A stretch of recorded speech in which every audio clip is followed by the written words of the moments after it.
guys, welcome to the first episode of The Passion of Destiny. You know, we're gonna be going through a lot of stuff today. State of the game, a bunch of questions. We're gonna be looking at some of you guys as guardians and stuff.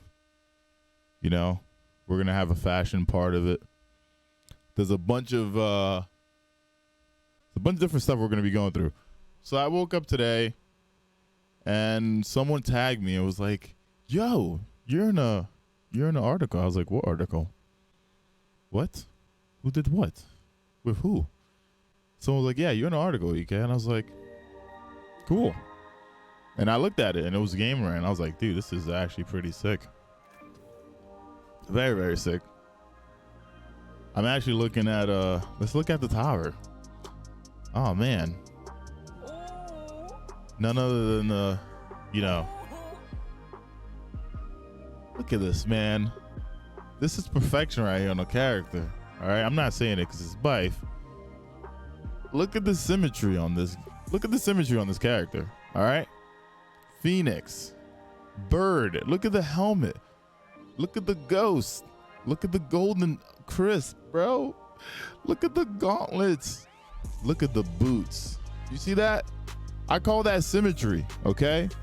So when I look at some of you guys as characters and I call it doo-doo, it's not on purpose, all right? Some of your characters really look doo-doo, okay? Also, don't copy his exact character, okay? All right? Just look, man, that is beautiful. You see that? That's beautiful. Now, I was looking at your character. I was like, that is a 20 out of 10 good-looking warlock right there. Thank you very, very much. It's one thing I really do love. If ever you make a build, I feel like you should not just make a build that is actually functional in the game. I feel like you should also make one that looks freaking good. Because, yeah, every single one of my warlocks, I feel like, has a good-looking build, as well as a build that actually functions. So, yeah. Very excited about that. Yeah, I don't know. The symmetry is wild. The helmet, the gauntlets, the class item, the boots, everything like aligns properly. Dude, I looked for ages for something that would replace my D1 Warlock, and this, when I started looking at the lines and how it looked as though everything kind of mimicked the wings on the chest, I was like, yeah, this is what we go with. This is it right here. Chat, don't be copying his character now. All right. Oh, copy away. Like, oh my. Dude, it's you are free to copy, man. Like, absolutely free. Yeah, I was looking at the tower and man, oh my. I'm looking at MCD J23 and his Titan looks like a turd. Okay, I said it. Oof. All right, what in the hell is this? I thought Savage had the ugliest Titan in the game, but whew. Oh, dude, there are people who make claims to that title, and they make claims with vigorous energy.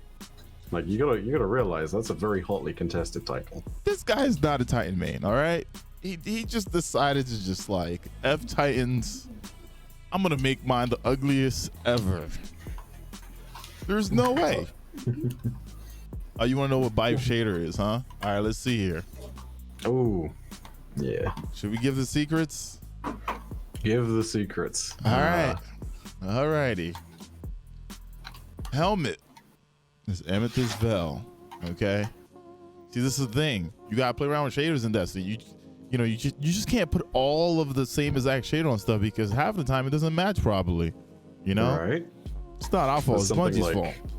Yeah, there's something like 10 different shades of gold, and you'd hope they're all the same. Nope, they're not, and that's actually kind of a good thing.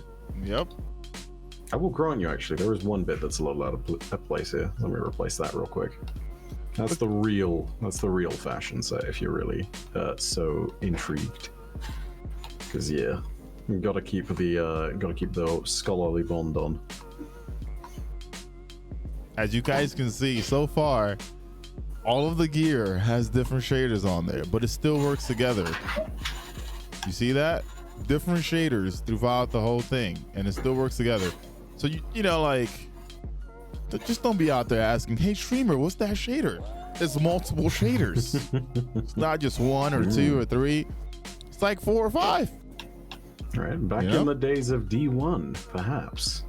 But we're not in Destiny 1 anymore. God, do you remember that time where it was just like, slap a shader on there and live with it? Yeah, I remember that time. I remember that time a lot. Much as the stuff in D2 got a little bit ripped for having limited quantities when it first came out, like at the very launch of the game. Man, it is so much better than the system they had back in the day. Oof. Yeah, I was thinking maybe they're gonna do something with like maybe Palace or something in the future, but man, holy okay, a lot of this a lot of these characters are just at our tower are very atrocious. I don't know what's going on here. Oh my lord. Ekuegan looks very orangey. I think he might be a Knicks fan. The way I'm this is a true Knicks fan, Chad, okay? I see a lot of orange and like that Knicks blue right there. All right? Oh man. Okay. Maybe we should stop looking at Guardians for now. I'm gonna probably go into the strike playlist. I don't know if Bushy, you want to be out third just for strikes? I'm just gonna run through strikes. Why not? Yeah, let's do it. Okay. I know that season 13 is coming up, right? We've been talking about season 13, but when it comes to lore, I feel like we might be going into something. So I'm not the expert, but you know that Beef guy is. So you know, like, it's time to ask Beef the big questions here. Do you think we're gonna see Callus next season? Ooh, that is the hot button one, isn't it? Okay, so there are a few possibilities here, and all of them are pretty exciting. Callus is one of them, but Callus returning also has a whole load of implications if he does come back. The first of which is, like, basically the darkness came, which he believed was heralding the apocalypse, and it has shown him no regard whatsoever. And he sat there and had his whole vision of being like, I'm the herald of the apocalypse. I'm going to be the one to welcome it in. I'm going to be the last thing to die. And the darkness is like, sure you are. Yeah, totally. Right? So if we see Callus again, either he's going to sit there and he's going to be the one annoying guy in the corner who's like, I was right, and I'm going to be proven right. Or he's going to be, completely turned around. He's going to be sad. His entire outlook. Yeah, he's going to be real sad boy hours, but like he'll have his entire outlook changed. There are a few other possibilities which are even more fascinating, I think. And the one that really comes to mind for me is Keitel, which is the name of Callus's daughter. Yeah. And if we're seeing Keitel, that's going to be a really cool way to introduce a villain, potentially, that could reach really far into the future story of Destiny. Like, this time 9 months ago, practically speaking, we were looking at the Season of the Worthy story, and that had a whole load of stuff mentioning Keitel left, right, and center. Pretty fantastic as far as all of that goes, because it was taking what was kind of one of those threads that Bungie just kind of dropped for the time being so they could pick it up later, and it picked it up with quite a lot of gusto.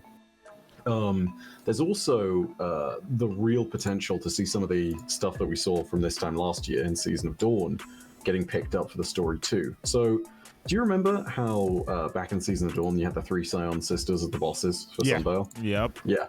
And of course there was also the Almighty, which crashed into Earth, but nearly crashed into the tower. Like, it's weird, like you said, Bungie like leaves like little notes here, little notes there.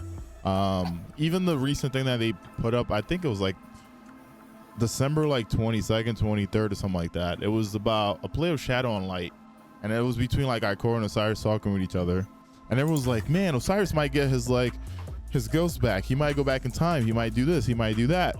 But then I was like, wait a minute, there's been a lot going on with Callus and his daughter, and I feel like next season, maybe just as how we found the crow and we're doing hunts, and that's like the seasonal thing, that might be the thing there. Right. That might be the next option.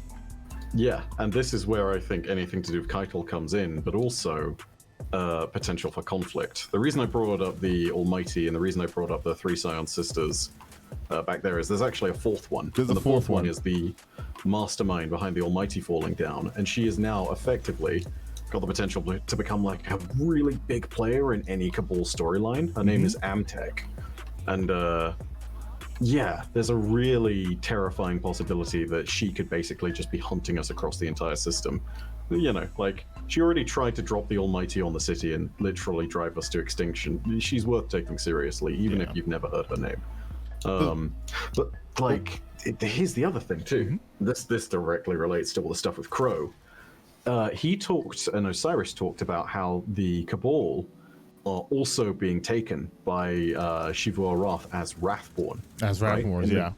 Right, and they're not being taken as Wrathborn for the simple purpose of hunting. That's why we don't see them in many of the activities. They're being taken by Hive champions as like greater beasts of burden and greater prizes and, you know, greater commanders. And so if we have anything coordinating with the Cabal, it may be going after those that Shivua Wrath has taken.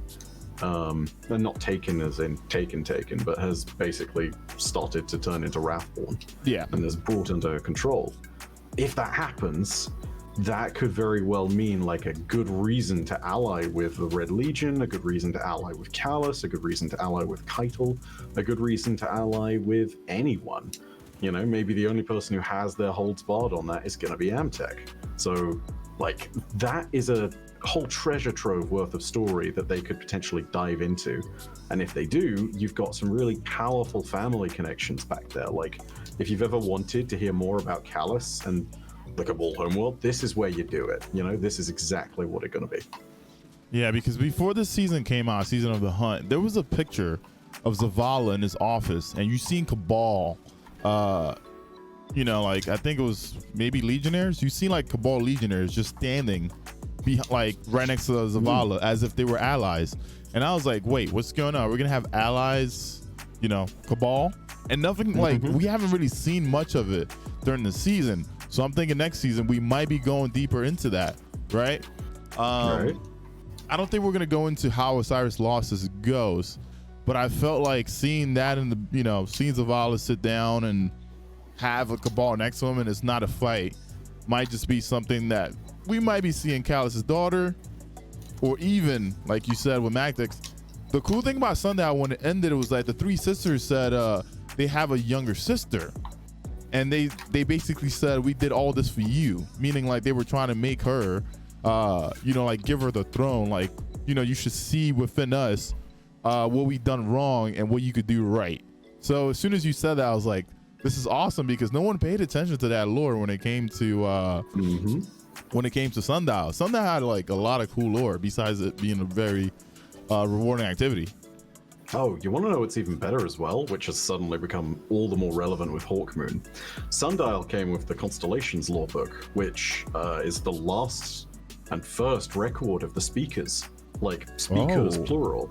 Speakers exactly who you're thinking about. What? Like, there were more than one speaker. Yeah, so the speakers appeared in the Golden Age and started literally hearing communications from the Traveler. The one we see in Destiny's story is the last of them. And it's actually something, if you get the Hawkmoon ship, the Radiant Accipiter, you actually see a little transcript from the last speaker. And it's almost like a little addendum to that book. It's kind of like a final chapter almost. But what's really interesting is that in most of those books, there is either the mention of communicating with the Traveler or the Traveler is actually talking in the book. And like, there's this special series of notations which let you know that, and which basically give you the hint that you need for it. And they get repeated again in the Radiant Accipiter thing. And yeah, it basically opened up this entire point of saying like, hey, we know the Traveler's been sitting here for God knows how many years now. What, 5, 6 years? Yeah, but trust it's been us, a long this time, time. It's actually starting to communicate again. And like, us getting our Forsaken subclasses, thanks to Ikora's dream, us getting our new subclasses, thanks to all the dreams in like the opening campaign of D2, and now Crow dreaming about Hawkmoon, they're all signs that the Traveler is starting to properly start to communicate again. Did you feel like Pearl getting the Hawkmoon was a little bit odd? like it didn't really match the story at first. Define what you mean. Okay, so you know, and even in Destiny 1, the Crow never really had the Hawk Moon, right? He always had a hand cannon, but then when he killed Cade, you know, he had Cade's Ace of Spades. Ace of Spades, right? So then him becoming, you know, a Guardian of Light, and how the Hawk Moon found him is always like a weird kind of context for me. I'm just like, wait, why did it go to the Crow? You know, like he's a Crow and there's a Hawk. You're like, the only reason why I say that is because of the names, right? His, you know, he's not Ultra anymore. He's the Crow. But then you have a Crow holding the Hawk Moon. It's just, I don't know. Maybe I'm just, I'm thinking too much into it. But I just felt like that was a little bit off. I mean, you know, that's kind of a nice little thing about it is the Hawk is representative more of the Traveler, and it does go to us. Yeah. But the cool thing about all of this is that that's a potential storyline to go through with in the future. Like, if he just get, like, what I really want to see actually is him to get a rookery of some kind. You know, like there's lore in the old lore of the Awoken of the Reef, and he actually has these drones that are called crows. And you know, they flit around the system and basically are spies for him. Yeah, spies for him. And okay. If he's able to find those again, and if, oh God forbid, a really cool way of finding that. Imagine if they recognize him. Oh my! That would be so cool. That would be an amazing story moment for him to suddenly realize who he is, and for that to be the reason why. But also a really great excuse for him to then, you know, claim his namesake as a much more authentic thing. Like, I feel like they may be saving it for that moment right there. You know? Okay, that makes complete sense actually. I definitely look at it that way. I didn't even know he had many crows going around that he used to spy with. It's not even like mentioned too commonly in the lore. Like the first time I think was back in the days of D1, like Rise of Iron. There were a few cards that showed what happened to Crow after he crashed during Taken King. And like those are the first points at which any of that gets mentioned. Oh, yeah, it's exciting stuff. Oh, I can't wait to see it then. The Crow. Yeah. I don't know. I just thought like, you know, the name and then the weapon. I was just like, why was this tied to him? You know, but now it kind of makes sense. And then us freeing him from Spider is just, there's a lot going on with Spider. I feel like Spider knows way more than we think he does. Oh, he absolutely does. There's no way. He's not just a broker of goods. He's totally also a broker of information. I would bet that, especially if in his back rooms he had just, you know, the required components to make the allure. I bet you, like, however much that he has basically just got like this nasty fucking shit ton of hive components sitting back there and has some connection to one of the major hive gods or some nonsense like that. Like, in my mind, there's no way the Spider is as nefarious as he is without all of that nonsense potentially going on. It just seems like he doesn't like to get his hands dirty, or he doesn't want to make it seem like he's the one going after something, right? Whenever he has an issue with something, he doesn't personally do it. He has the Guardians go out and do it. Meaning like it would never really come back to him just because he's just the mastermind in it. You know? Also, us like basically winning that, it was almost like a chess match. He's like, you can have anything you want in the room, and we're like, we want the Crow. It goes to like show that he does have a gullible side too. Like, you know, he gets a little bit cocky. Exactly right. Which I feel like the Tangle Shore is not going to go away anytime soon, just because of Spider being such a crucial thing in the game. I feel like that's what happened with the Drifter too, right? The Drifter's in the tower. Drifter knows so much, and there's times where you can just like stand by Drifter and he's speaking. You're like, wait, what is this crazy old bat talking about? And then like each time it becomes something in the game too. Not to mention that he is huge in terms of his connection. If everyone is to believe the whole idea of a Dark Vanguard being a thing, being made up of the Stranger, him, and Eris, then he's a major plot character in that regard. But also, I mean, as long as Gambit is here, he's got a good reason to be around, and he's also our connection to the Nine. Yeah, like, he's connected in so many different ways. Because I remember, he had a bar. Dredge and Yor. Yeah, Dredge and Yor too. Yeah, he had a bar where like a lot of these guys even kind of hung out, or even The whole like near Fellwinter Peak. Literally, the Iron Lords came and cleared it out, and the group Warlords too, of warlocks, everything. Like he's been around for a while. The weirdest thing is the man wants to eat a bunch of moats, but hey, he might know more than we know about that. Holy cow! Hey man, I didn't see no nutritional sheet that told me it was bad. I was just, Moat of Darkness. Either way. What did you think about like the Traveler healing right as we were getting darkness powers? This is all okay. So for the longest time, I've witted on about something like this. You know, at the end of D2's campaign, Traveler wakes up, etc., and then the Darkness suddenly wakes up too. Yeah. The Darkness arriving in the system and having this moment where it suddenly expresses its power in the season of arrival is mirrored by the Traveler healing itself. And Eris Morn at the end there with her line said the Traveler is doing all of this, and she said this is not a final answer, this is an escalation. And that all lines up perfectly with what has been said constantly by one old controversial warlock whose name was Ulan Tan, and his entire thing is all about how the darkness and light are a pair of beings that basically exist in symmetry by the nature of the universe. So when one becomes stronger, so must the other, and when one becomes weaker, so must the other too. Yeah. And I like in some instances, it's very clear that the power of one is starting to envelop the power of the other. But when one starts to grow, the other very clearly seems to respond. Ooh, that's a nice little drop. Yeah. Randomly find a Nezarec. What you got on it? Ooh, it's 22 recovery, 14 strength, 7 int, 7 discipline. It's 61 total, so it could be better. But, not bad. I'll take that. I think that's what brings me to that like final room, in the Arrivals, where you get in there and you don't see Vex, you only see Cabal, Fallen, and Hive. And the crazy concept is, for me, I was like, well, here's the thing: the Vex are one-minded. They can't be affected by darkness because through like even lore, it tells us the Vex they were trying to save the universe. So when I look at Vex, I always think of Vex in a good light, because there's been so many missions where like Vex don't attack you, they guide you to places, right? They when you attack them, that's when they attack, meaning they're more of a defensive enemy than an offensive one. Even in the timeline, when Osiris goes through all these timelines, you can see that he has Vex as allies, whereas like the Fallen or even Hive or Taken are just when does he have Vex as allies? Did I miss something? Let me see. Curse of Osiris, when he used remember when he used when he got Osiris, okay, wait. When Osiris went through the portal, right? And he was fighting and he froze stuff.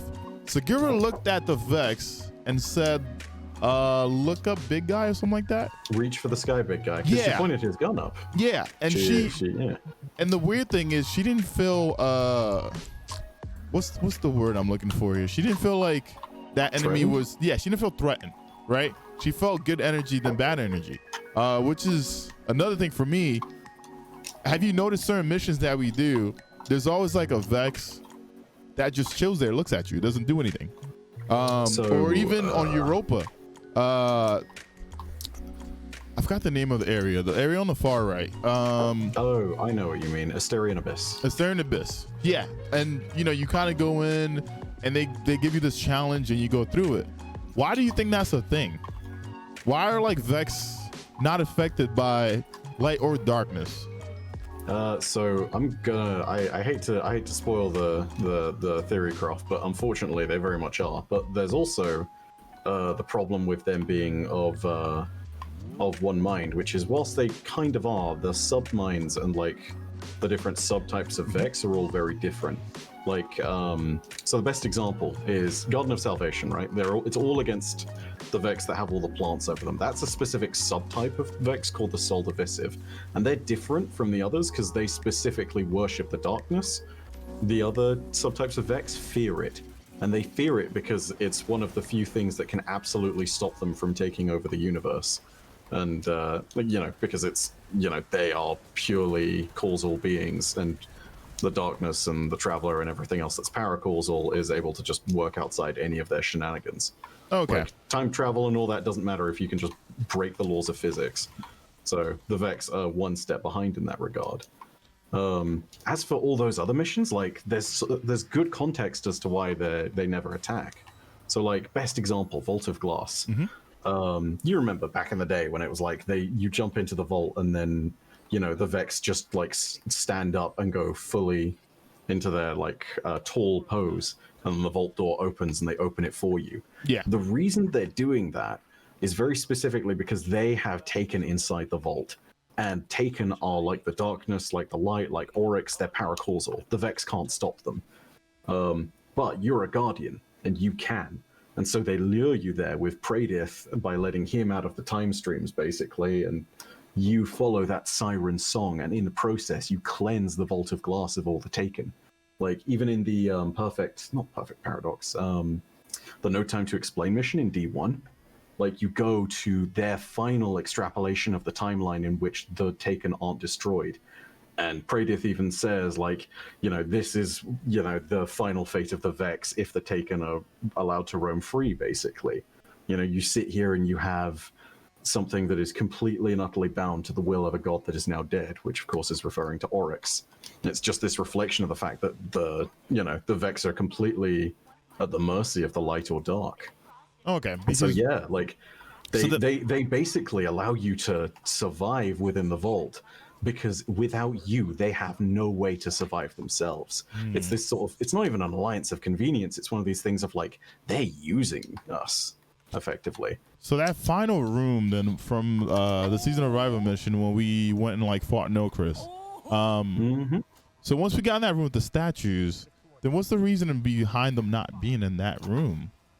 Honestly, like, when it comes down to it, the Vex are talked about a lot in the seasons before as a race that has been there from the very beginning, and was even sort of subservient and somewhat bound with the darkness before any of it even really sort of stepped in. It's not to say they are directly of darkness, that's just not true. But it seems clear that from whatever primordial place the darkness and the Traveler came from, the Vex escaped. We can kind of tell this from one of the lore books back in God, what was it called? It was so literally a year ago. Shadowkeep.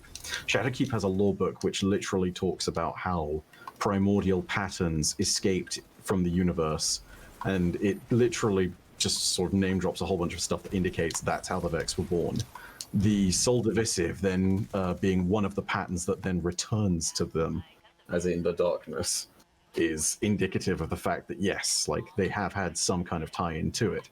And then there's all the stuff to do with the Deepstone Crypt, which might be a slight tie-in.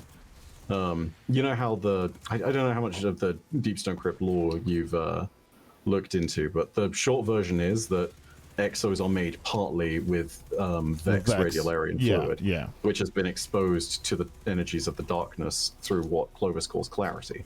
I also that actually, I wanted to ask a question on that. I was like, well, here's the thing. Exos are made from Vex parts.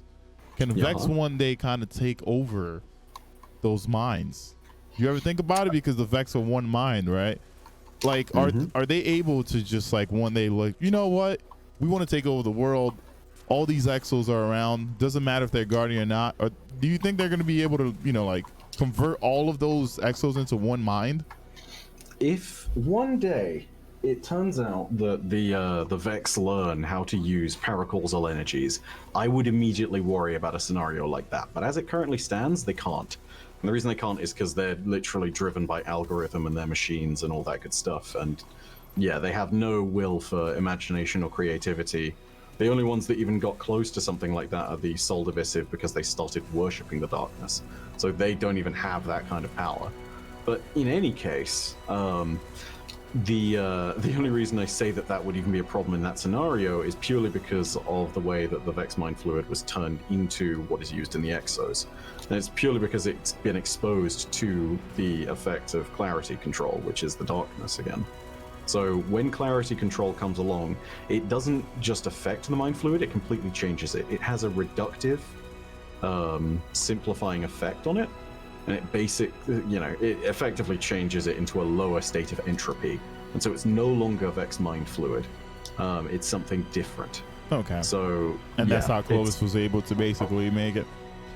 Yes, and like to go into all of the jargon, basically it creates this state of random like failure within the exos that mimics the way that a human mind would work, and it creates what he calls a knockout effect, and it means that the mind is always being perpetually challenged by these little random factors that are just imprinted in them.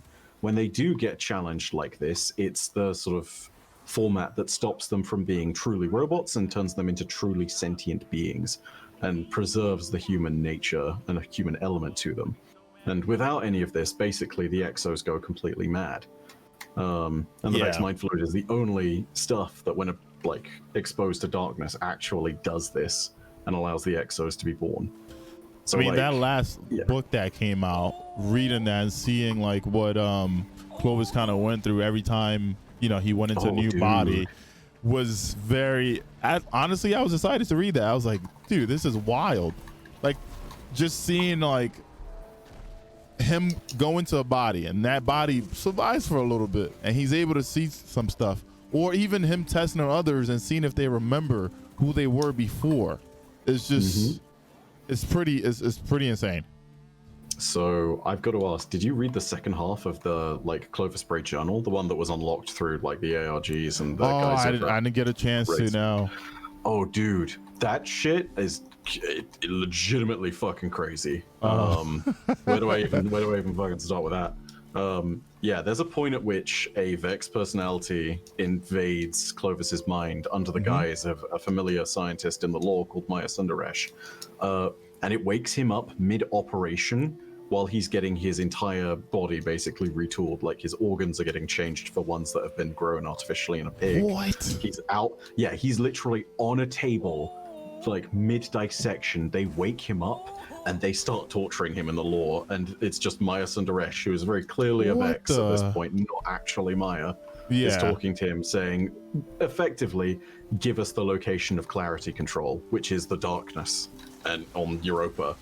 And it's this fucking crazy moment where he's the only reason he even lives is because the Exo Stranger comes in and just, like, you know, is able to purge all of the nonsense. It's like, it's crazy because you've never seen the Vex that cruel before, and you've never seen how ruthless they've got, but fuck, it's a great read. Like, they really are just completely and utterly nuts. I forgot the question. There was a question in the recent lore book as well, which is from his father, and I think it was like, what was the meaning of life or something like that? And he, no, maps. He asked him about maps. He was like, do you believe in maps? And I think the first few times he answered it, it didn't go accordingly to his father's view of maps.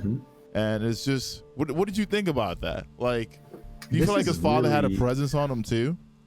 Yeah, no. Okay, so that's a very, very old piece of grimoire, which you're referencing, which is, needless to say, ended up in in the lore book, the actual grimoire book that you sent me. Yeah. By the way, thank you very much for sending me the copy of that before I actually got mine. That was pretty freaking cool for you to do that. But anyway, yeah, no, Clovis Bray Sr. absolutely had a hold over his son, Clovis Bray II. And that hold was way deeper than loads of people even realize. Clovis Bray I literally genetically engineered his son. And in way more of a dramatic fashion than most people might expect. And I think that's how we got Clovis the way he is too. What do you think? This Clovis? Yeah, like, I mean that's what groomed Clovis to become who he is. I feel like his dad had a huge impact. So context: his dad is the one that we see through all of the lore, basically. Like, Clovis Bray II is not the one that we talk to. The original Clovis Bray, the grandfather of Elsie and the father of the... Yeah, that is the same lore as the same guy as who was in the AI head. Like, it's the same guy who made the Exos. The son that is referred to in that, Clovis Bray II, actually dies before the Exo project even comes to completion, and he's actually like one of the very early test subjects of it, so that they can potentially try and save him. And the reason they do need to try and save him is literally because of the genetics his dad put inside him. You know, like so he died because of his father. Yeah, they basically created this massive genetic curse on the family line, and the Exo Stranger, Elsie Bray, has this too.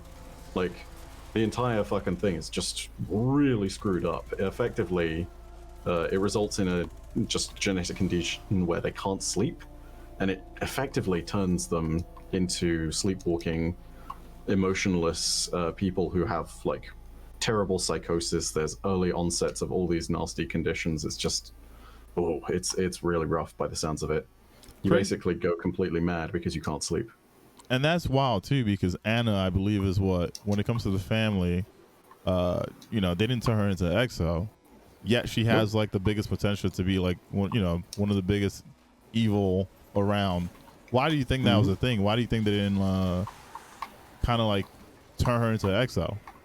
So Anna's not connected to the Exo project in most different ways. Like, this is the weird thing about the Bray family. All of them are connected to the Bray Corporation just by the nature of their family line, right? Like, Clovis made the company, his son Clovis II sort of jumped in a little bit more, and the four grandchildren, Alton, Elsie, Anna, and Willa, they all did their own things. Willa worked on Siva as one of like her major projects. Anna worked on Rasputin Warmind. Elsie came along and helped with the Exomind projects, and of course became the Exo Stranger. Alton, as best we can tell, was all over the place, but in that different separation where all of them are doing their different things, like they all basically grew with separation and with varying degrees of either detachment or attachment to the grandfather in the situation, to Clovis Bray. Like Anna and Willa and Elsie deliberately decided to detach themselves. You know, the only reason Elsie even breaks that is because she's dying, and she's basically left with no choice, and she's like, okay, fine, I will let you turn me into an Exo so I can survive, but I still fucking hate you. Anna is in an even more interesting situation, though, because she's completely disconnected, and she makes Rasputin effectively. Like, she is the crypto-linguist. I say she makes it. I mean, there's a whole shit ton of people, but she's the crypto-linguist that allowed Rasputin to sort of have his manifestation and to really put in a lot of the work towards anything that Rasputin did. And that's the weird thing about, like, even the Clovis family is they have so much touch in the world of Destiny, right? Like you just said it. Siva, something that dropped in Fallen's lap. Clovis with the darkness. Like, these things have been around. You know, like him opening up that portal, getting Vex into the world. And it's weird because when you speak about like the Clovis family, a lot of people are like, wait, what? I don't know that. I just know Hive, I know Fallen, I know Cabal. I just want to shoot stuff. Yeah. You know? Nah, the Braves have had such influence. If you think about it, they've had a major plot point in some sense in like 4 of the major Destiny expansions. They've had it in Warmind, they had it in Rise of Iron with Siva, they had it in Shadowkeep because of the K1 artifact, which is heavily mentioned in the lore, and they have it here in Beyond Light with the Exo program, which the K1 artifact effectively led to. And yeah, it just leads all of us to this really crazy place of just having to realize that there's almost nothing in the system this family didn't end up having a touch on. You know, like even a lot of the technology that we see, such as jump drives and ships, there may well have been some kind of work that went into that from the Bray family. You know, like they worked on sparrows back in the day, in the Golden Age. It's like, yeah, this family touched almost everything in the system. It's pretty wild too, because Ikora in that same book showed that she didn't really trust the Clovis family. Like her entering the building, and she was like, you know, she had this weird feeling like, I don't trust Clovis. And looking back at it, I don't know if there's a huge connection between the Clovis family and Callus, because I always wondered if Callus, because Callus is like an all-knowing guy too, yet like I don't know if he ever had any interactions with, you know, with Clovis. Oh yeah, he's certainly never had any interactions with them.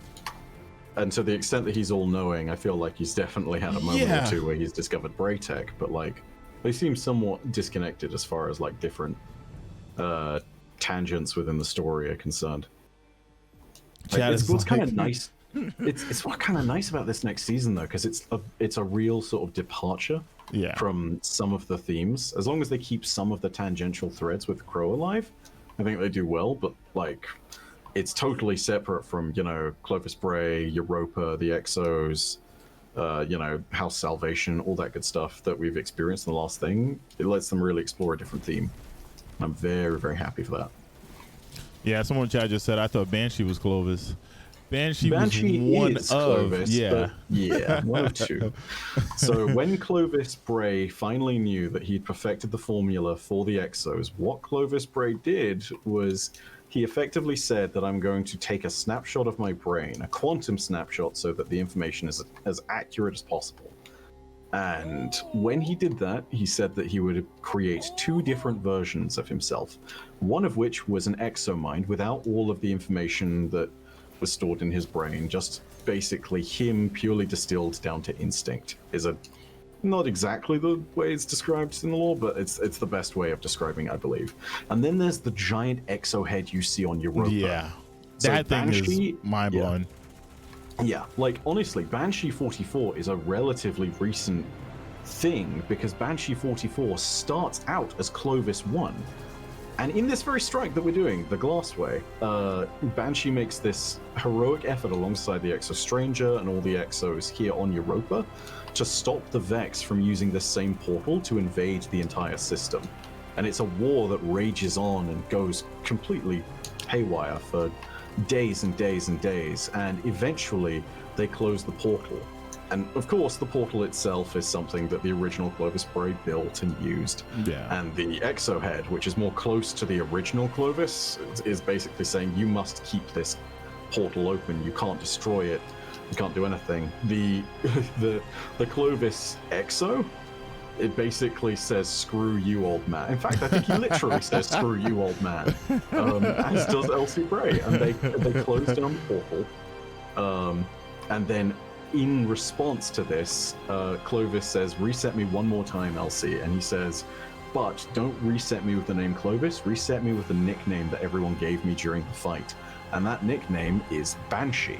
Banshee. Yeah. If you picked up the Lament quest, you learn a whole bunch about this. Like even the main intrinsic trait on Lament, it's called Banshee's Wail, and that's the very reason for it. It's because of the way that this sword sounds when you swing it as it's revved. When you swing, yeah, it is. It's just weird because we just did that strike. All 3 of us have on. Right? It's such serendipitous weapon timing, too. man. Yeah. Yeah, dude. Honestly, you know what's really cool about that as well? They've teased this particular strike, this event, this like bit of lore for the longest time. Back in Destiny 1, there was a thing which was just basically Mysteries of the Vault of Glass. And there are 3 Grimoire cards that show 3 different time periods. And one of them is this icy area that the ghost in the particular card can't determine. But what they do determine is that there's a massive war going on between the Exos and the Vex. And as it turns out, that was happening on Europa. It happened. It was a real thing. And what's even scarier then is the fact that another of those shows an entire moment where basically the old tower, all the institutions of the city, like the factions, the Vanguard, all of these different people are in space and are making an exodus away from Sol and have taken the remnants of the lost city with them. Which makes me sit there and wonder whether one day Destiny is going to go completely wild and is just going to have the darkness win, and we, for a little bit, are going to have to go full Battlestar Galactica and just I really feel like that's going to happen because of that very last, you know, like thing that they put up called Lightfall. You know what I mean? Yeah, exactly. Right. Like, and not to like go off topic, but all right. So when we were just talking about that portal, right? That was made, and then we just went through Glassway. I call Glassway. I normally call it Assway. But someone in my chat previously said, wait a minute, what if that's Bungie's way of bringing us back to the Vault of Glass? And I was like, it would be nicer if they brought back the planet and how we originally went into it. What do you think? Do you think we're going to be going through that portal there to go to the Vault of Glass? Because it is called the Glass Way. So if you put it backwards, it's the way to the Vault of Glass. I just don't. I would rather have a planet come in than us just like go through Europa. But there has been instances where, like, you know, that kind of shows you, because once again, Clovis, the whole strike, us seeing that portal, the beginning of it, or even going into DSC and seeing like the huge statue that was brought in. What do you think is going to happen? So, have you read any of the lore about what's on the other side of that portal? I have not. So, the other side of that portal is talked about in Clovis Bray's journal. It's literally a vision sent to him by the darkness for him to even build that portal in the first place. And it connects to a place called Volantis 2082. It's basically a giant star, but the Vex have taken over every aspect of it. They've maintained it far beyond its true lifespan, and they're just using it as a forge for raw materials. Because if you think about it, a star is basically just a ton of, like, it's a ton of burning gas. Yeah, and, yeah. you know, like, it's a ton of energy, and it creates the base elements of the universe. We are all, to an effect, star stuff that's just been expanded out from supernovas and all that good stuff. The Vex have been using this star for fuel. They've been using it for materials. And it's this place, 2082 Volantis, is giant, but it's all Vex architecture. And so that portal probably does not connect to the vault, but there is nothing stating that we could not potentially venture through 2082 Volantis briefly and find ourselves back through another portal on Venus. If I had to hazard a guess, if they were going to do some really cool remaster, I would reckon they would do a small prelude section through the Glassway. And this is total spin foil, and it may just not be this at all. Yeah, but as we go through the Glassway strike, there's like an area on the left side that you can kind of go through, but then it's closed off. And I was wondering, maybe they're just going to like add something there, because, you know, Bungie likes throwing little loopholes here and there about you know, secret missions or secret ways. I don't know. We'll see. I just wanted to ask that. Yeah, like, if I may, I think we'll go through if it's got to involve the Glassway, I'd say we'd go through the portal, briefly find another portal somewhere in 2082 Volantis.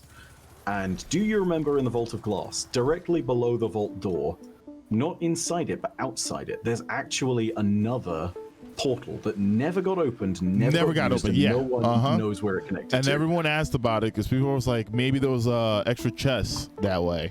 Right? Imagine for a second if we go through the Glassway portal, end up in the massive Forge Star, which in itself is going to be beautiful and kind of a crazy aesthetic, and then we go out another portal and find ourselves coming out of that return gate. Ooh. And that's how we start. That's how we get back in. Oh, that would be sick. That would be pretty cool. And that, for me, is the logical way of them doing it. Because it's either that or you do some kind of shenanigans of retool the gate or some nonsense in between. Like, there's got to be something. But if it's going to be through the gate in the Glassway, there's got to be some kind of shenanigans that helps us get to the vault. And the reason I say that is because the vault is a specific instance in all of the universe. Like, it is not something that is repeated. It's not like the Pyramidion, where there's a bunch of them throughout the system. The Vault of Glass is unique to the Vex of the Hazen Defensive and just the Hazen Lords on Venus generally. So we need to be able to get there if we're going to actually raid the Vault. Like, unless they've got some crazy bit of lore, we're going to go to the real, authentic Vault of Glass, and we're going to go to Venus. Like, that's just the way it's going to be. And that's really exciting if that's the case. Bro, I can't wait. I think season 14 is going to be a huge change of pace in the world of Destiny. I don't think people see it like that. I think it's a build up. You know, like, they're going to bring transmog, crossplay might be a thing. But the more and more I look at it, it seems like that's going to be a nice build up right before Witch Queen. And a lot of people aren't seeing that. Like, you have to see the process. I mean, when it comes to loot and stuff, yeah, there's a bunch of stuff missing in the game, and yes, they can work on it a lot better. But when it comes to lore and them pushing the story, I'm loving it, like the way that is going. I just, you know, I don't agree with some of the things that are being put in the game and change, but that's just anybody, right? You play the game, you want it to be what it was before. You know, you don't want it to evolve. And I think Destiny 2 started off not the best way, and it's now trying to find its own identity again. And, you know, as a community, we have to be like, yeah, this isn't right, Bungie, this is wrong. And next season, I really hope we do get to see something with Cabal and Callus's daughter. That would be exciting because they haven't said anything. Did you get to see the look on the Trials gear though? Ooh, that does look good though, doesn't it? Yeah, it does look good, but it also looks themish. Like, I don't know how to explain it. It has like that, I don't know, it has a weird Callus feel to it, which is why I'm like, we might be seeing Callus. It does kind of remind me of the Crown of Sorrows armor, right? Yeah. Like, at the very least in terms of the sort of mood to it. Like, the Warlock helmet even looks a little bit like a Scion helmet from a whole bunch of different armor sets. Yeah, like I looked at it closely. I'm like, man, this looks like something we might, because we haven't heard from Callus, right? The Leviathan's gone, and usually, like, next season you don't hear about something. The next season you do, right? Right. What do you think, chat? I feel like we might be seeing Callus, maybe, or it's his daughter. Also, everyone's like, female Cabal look different. They have like horns. Yes. They do. They have tusks. I hope that we get to see a different looking Cabal too, man. Like, man, I'm not saying it's gonna be Trials of Callus, but I think it would probably go with the theme of that season. That's what I'm thinking. But I'm surprised they haven't put a picture or any like ideal of what like his daughter looks like. I think they want to save the reveal because you and me and most people watching this stream, we're that like 0.1% of the community that's going to be like really deeply invested into the game and is looking at the lore. Yeah. Even potentially, even having someone just vaguely talk about it. When people see Keitel for the first time and realize, oh damn, she has horns. What the hell? I've never seen a Cabal like this. That's, you know, that's the reveal. It's like, that's gonna be the shock and awe moment. You know? Man, that's gonna break the internet, at least for Destiny players, man. It's gonna blow people's minds. I'm gonna love it. The Trials of Callus, it's just gonna be it's gonna be full of gold and cookies. Oh, and purple drink. You know, Callus just loves his purple drink. He has it all over the ground, so you just never know. Everywhere. Whoop. It's gonna have grapes all over it. You're gonna be feeding. No. Trials of Callus is just you're gonna grow fat and strength. Man, that would actually be cool though. Like if we ever got something like that, like a challenge, and you know we had Osiris already in the 9, but Callus would be a crazy theme. I mean, the guy had the whole Leviathan. Yeah, I mean, hey Bungie, you know, maybe you should just do that. That might be different. You know, I know people talk about Sparrow Racing League. I mean, it'll be nice to have Sparrow Racing League again. It was a nice side thing to do. It was a very nice side thing to do. A lot of people are like, Bungie, you're taking away Crimson. How do you feel about that, Byf, when it comes to the Crimson thing? You know, much as it's one of those things where I would have loved to do the meme now that I have a fiance, and yeah, I joke, we actually had plans for Crimson Days where it was going to be one of these things of pretending that it was going to be her and I playing initially, and then one of my buddies comes in, just basically comes in and boots her off the fight and was like, hey yo, let's go Crimson Doubles. Look at that, Bungie, you ruined the meme. You ruined the meme, but no, of all the events for them to get rid of, Crimson Days was absolutely the best one. Like, you know, it did not offer something crazy and unique. Like, much as people hated things like Guardian games, I will grant them that with Guardian games, there was at least something that felt different with regards to the whole, like, class v class v class, like, three-way war kind of thing going on. That in itself, like, cool concept. Crimson Days in itself, it felt small and felt kind of tiny. And that, like, if they were to get rid of something and not have the community really care too much, this was definitely the one to go with, you know? Like, this is not them getting rid of the Dawning and getting rid of something that could potentially have been really good. Like, you know, Dawning... Maybe like a Halloween event. Yeah, or Christmas event. Yeah, they're not going to touch that. One thing, though, I feel like if they're going to take this away, I feel like factions should go back to the way they were in Destiny 1. You know, like, I say this all the time, and people are like, man, you're crazy. No, it was a nice side grind. People basically went in and got, like, shaders that they were going after, pieces of gear and weapons. Looking at how they wanted to set up the Crucible next season, right? Every time you rank up, you got like a nice piece of, you know, they had like a shader or emblem in there as well. Yeah. What if they did that, to the factions? You know, right? Bring in. You don't have to bring in like 6 weapons. Maybe just 2 weapons each season. Yeah, forget about just 2 weapons in each faction each season, or even just 2 weapons full stop. I would be very okay with factions if it was a side reputation grind and it was purely for cosmetics. Yeah, shaders, like ships. Yeah, like just that's how it was in D1. Throw it in there, right? I didn't play factions for like weapons usually. I mean, there was some good weapons, but I didn't play for that. I played it for the cosmetics.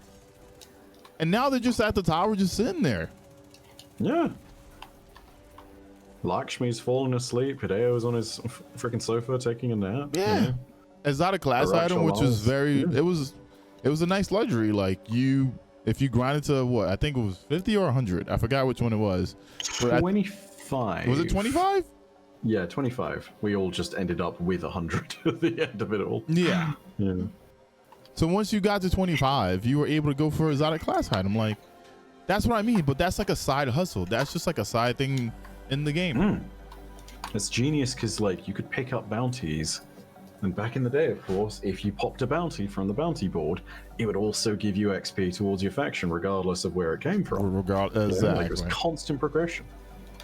And, like, this is the thing. Sure, like faction allegiances can end up being a big thing sometimes. It may not be the most relevant thing in the lore. Datto, I think, recently touched on this, but like when it comes down to it, it doesn't necessarily need to be massive. You know, it can just be this like small cosmetic grind on the side. Like, it doesn't need to have the whole relevance and all the weapons and this massive seasonal refresh going on. Like, you know, just give us a new set of loot every other season, make it cosmetic only. Great. That's all you need for factions. Yeah. Like, don't worry about it. That's all we need. That's all we need.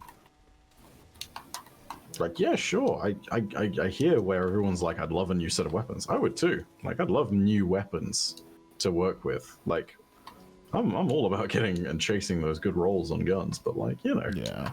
I'm also very okay with a place where you can just get good cosmetics for playing the game. We also know how innovative they can be. Warm mine cells, charge light builds. Oh my lord! People are behind those builds for so long, but they do such a great job at having all of this stuff up all the time. So I feel like with factions, it would just be like something that doesn't sunset maybe, which is cosmetics, and you can just leave it there the whole time. So that means a new player, returning player, veteran player can kind of go in and get stuff whenever. And that's what factions were in Destiny 1. They were literally that. Like, granted, there were also weapons, but like, you know, how many, like, aside from what, Hung Jury and maybe the future War Cult rocket launcher that has a name that evades me, like, there really weren't too many that people were I think absolutely clamoring Monarchy had an AR. I forgot the name of it right now. But yeah, there were like a few weapons, but it wasn't every season, right? Yeah. Having something like that just means, okay, I'm done for the week. I have nothing to do. Wait a minute. There's a sidearm, or there's a pulse rifle, or there's a shader that my friend has that I want. There's a Hung Jury that's sitting there, and I'm like, man, that's a good looking scout rifle. You know? And I mean, right now they're giving stuff, what, a year lifespan? That means that if they brought something out for, you know, for factions, give it a year lifespan, you have a whole entire year to make another one. You know, you have a whole nother year to update. And then shaders don't get sunsetted, neither do ships or sparrows, or even you know, when you're loading, I forgot the name of it, right? The projections, right? Like, yeah. The ghost projections. Yeah. Oh no, the transmatifacts. Transmatifacts. Yeah, like, why not just have one for that? We have ghosts for Hunter, Warlock, and Titan right now. Why not have one for each faction, right? Have a ghost tied to a faction. I'm sure I wanted, you know, a Dead Orbit ghost, you know, or a new Monarchy one. I just felt like the whole thing of like faction wars, that wasn't it. You know, no. It was just weird. You know, you have the banners up in the tower, and you have people running around, you know, doing lost sectors to do it. It was just weird. Like, yeah, like I think everybody has a very. Here's the thing. I think if anybody has some kind of rose-tinted view of Faction Rally, they need to go back and remember what it was. Because yeah, it was basically just run lost sectors for the whole week. But the thing about Faction Rally is I think that people are obsessed with the potential of what it could have been. And like, whilst I'm very happy to acknowledge that there could have been something crazy they could do with Faction Rally in that sense, like, I don't think it needs to be that much. Like, of all the different things for us to be doing in this universe that is in the middle of cataclysmic times, you know, fighting for the different small factions is not necessarily like top of the list of need to do items, so to speak. It's just, yeah, like, it's a very, very different kind of time.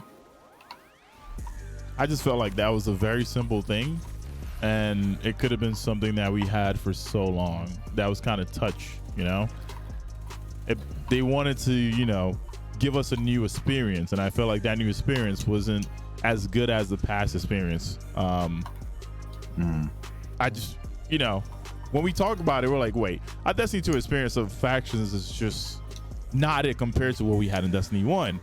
And that's because we didn't even like look at factions like that. We didn't think about factions being such a huge component to our daily like lives or our daily like Destiny playing stuff.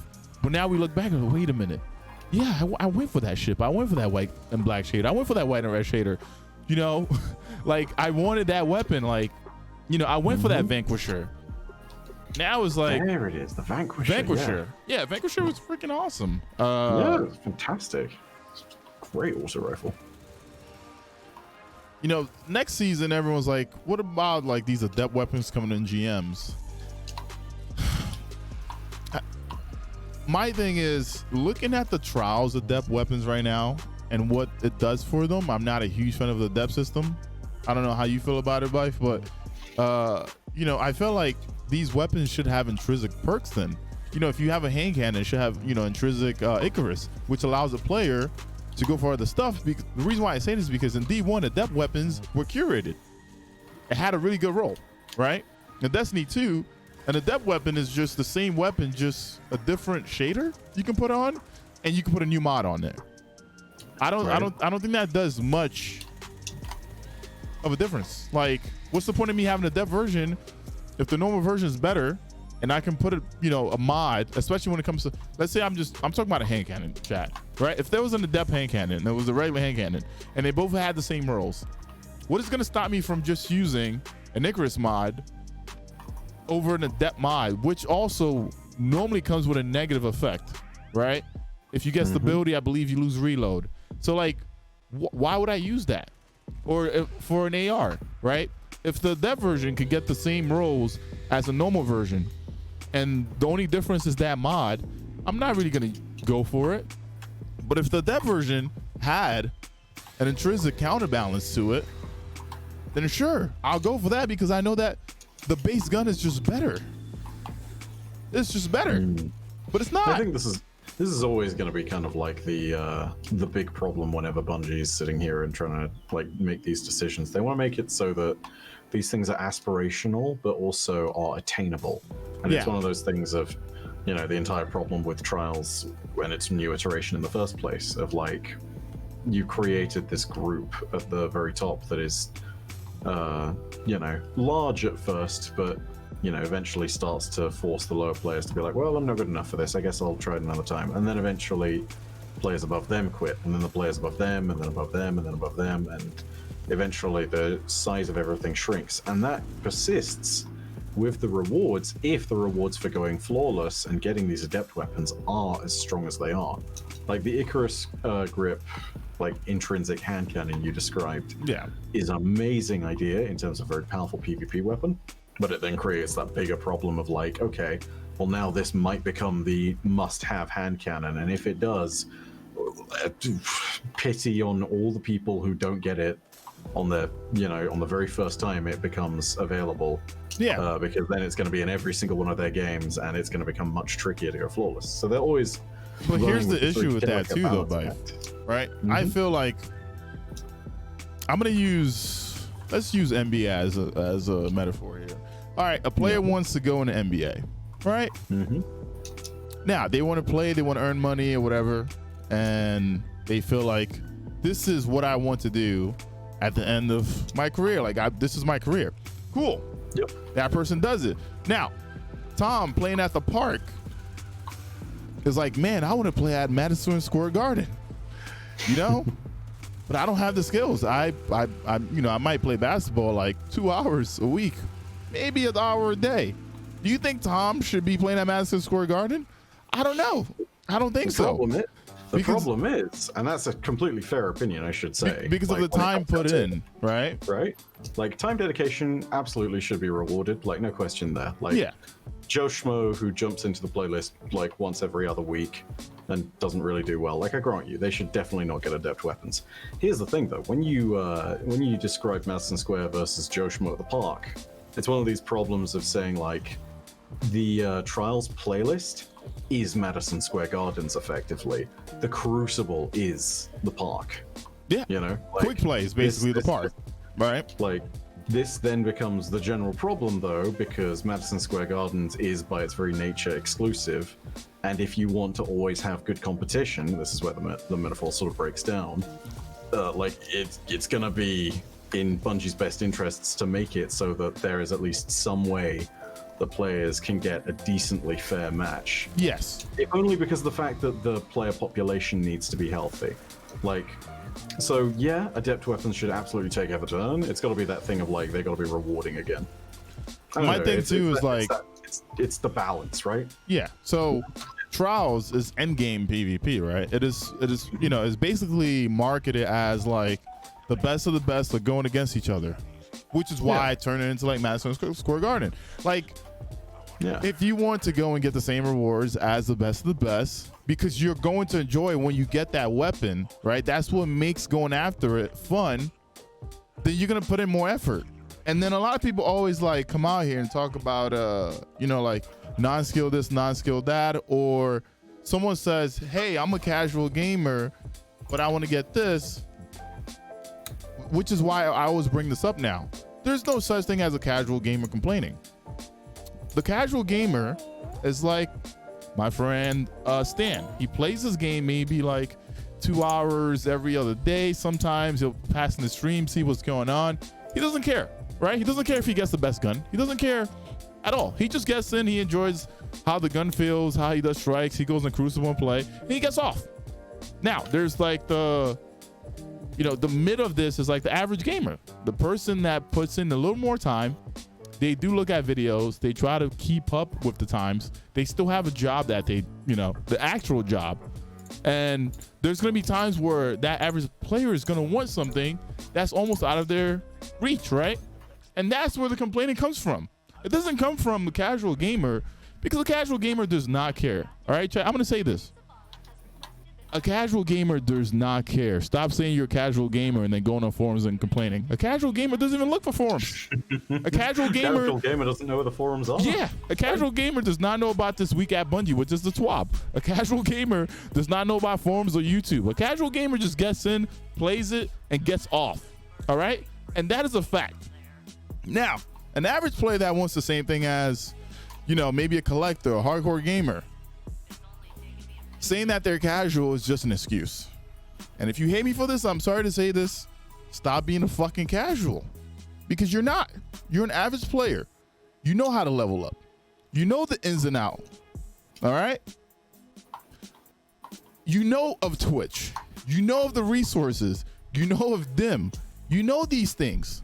So you know the effort it takes to go after some of these things, but you don't want to. So now you complain about it. There's a difference, And I feel like if you're going to put in time for something, then the reward, wherever it's at, you should obtain it. So if you go out there, you're like, wait a minute, I want to go flawless. I'm sorry to say this, but you have to put in the time. That's what anything in life. That's like someone streaming. Oh, snap, I want to be popular. I want to have over 100 viewers. It's not easy. It's not something that just happens like this. You don't go in the forum complaining, yo, I just started streaming, but you know, you should nerf Twitch so I can, you know, get more viewers. No, that's not how it works. There's a whole intrinsic thing to it. And people say, oh, but it's a video game. Oh, wait a minute. You just complained about something, but now you're telling me it's a video game. But don't you care about that video game? Right? The moment you care, it's not a video game anymore. It is something that's passionate to you. It is something that is very passionate to you. So whenever I go back and I'm like, there has to be things where not everyone can get it. I'm not saying it from a greedy standpoint. I'm saying it from a healthy standpoint. Because I'm going to use Galahorn as the perfect example. Galahorn was one of the craziest, strongest weapons in the history of Destiny 1. And it could come from anywhere. It could come from an engram. It could come from a nightfall. It could come from, you know, a chance of exotic coming out of a chest in any raid. It could come from you playing Crucible. It could come from Iron Banner. It was one of the rarest things in the game. But once you got it, it changed your whole perspective of the game, right? It was, and everybody remembers the moment when they got their first Galahorn. Exactly. Like, it was no something question. that everyone remembered. You remembered getting that gun because you didn't know when you were going to get the gun. But when you got it, you know, I used a lot of heavy ammo since, you know, when I got it. But when you got it, it was like the craziest thing. You just went around just, phew, phew. Like you see, like, I'm not going to say this. You know what I'm going to say, all right? I saw Drake, he got it. I saw Thrall, he got it, you know? Like, it wasn't even just the big guys. It was like the minis. A Shank got it too, you know? Like, fuck you mean, Shank, come over here, you know? That Shank got it too. And that's what I mean. The Vandal was actually freaking Randall the Vandal. Yeah, Yeah. You know? And that's what made it like, that's what made that feeling that feeling. But in Destiny 2, that feeling is not that feeling. Everyone tries to like kill RNG in this game all the time, whether it's a raid exotic or something else. Like I didn't get the raid rocket launcher. Well, like I got the raid rocket launcher like last week. I didn't complain about it. I just kept doing it, you know? Sick, by the way. Yeah. Like it's not one of those things that like you should just be able to have everything. You know, like having that gut feeling or like constantly hoping to get something, then you get it. That feeling is different. You can remember that for a long time. But if you know you're gonna get it, that feeling is gone. Okay, I'm sorry to say this. If you know you're gonna get it, it's gone. That's like a lot of you guys are grown up saying. That's like dating someone. You know, you get it early. You're like, this might not work out. Yeah, you know. And it's not because that person's the bad person. You're just like, that was easy. You know, I want challenges in my life. That's gonna happen to you. That's going to happen. All right. So, you know, so you out there, Bobs, on the internet complain that you didn't get something right away. How about you didn't get it right away, but all of a sudden you got it and it felt good? What happens? Like, why do you want to kill that feeling for yourself? That's my question. Why do you want to get away from that feeling? You know, a lot of things are guaranteed in the game, but there should be certain things that are not guaranteed, like exotics. A new exotic come out, I shouldn't be like guaranteed to get it from an engram that drops in game. It totally kills the whole point of having exotics in the game. A lot of exotics are just given to you. I don't think exotics are exotics anymore. I think we need like a new like set of like maybe like red engrams that come out with like this new all-powerful thing that you can't get unless that engram drops. Something different. I don't know what it is. Ultra engrams, whatever we want to call it. But right now, I'm sorry to say this, yes, I play the game a lot, so my vault has exotics in it. But it doesn't feel like it's an exotic anymore. It feels like it's a normal thing, right? We now have it, even shards, right? People complain about shards. You can literally do the hunts, Empire hunts, and get prisms and go and buy it.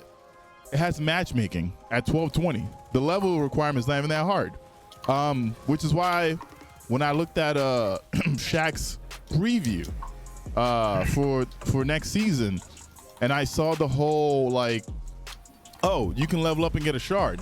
The amount of time that you're gonna put in to get that shard is way more than the amount of time for you to just go do an Empire Hunt or a match made Nightfall at 1220 and get the same materials to buy that.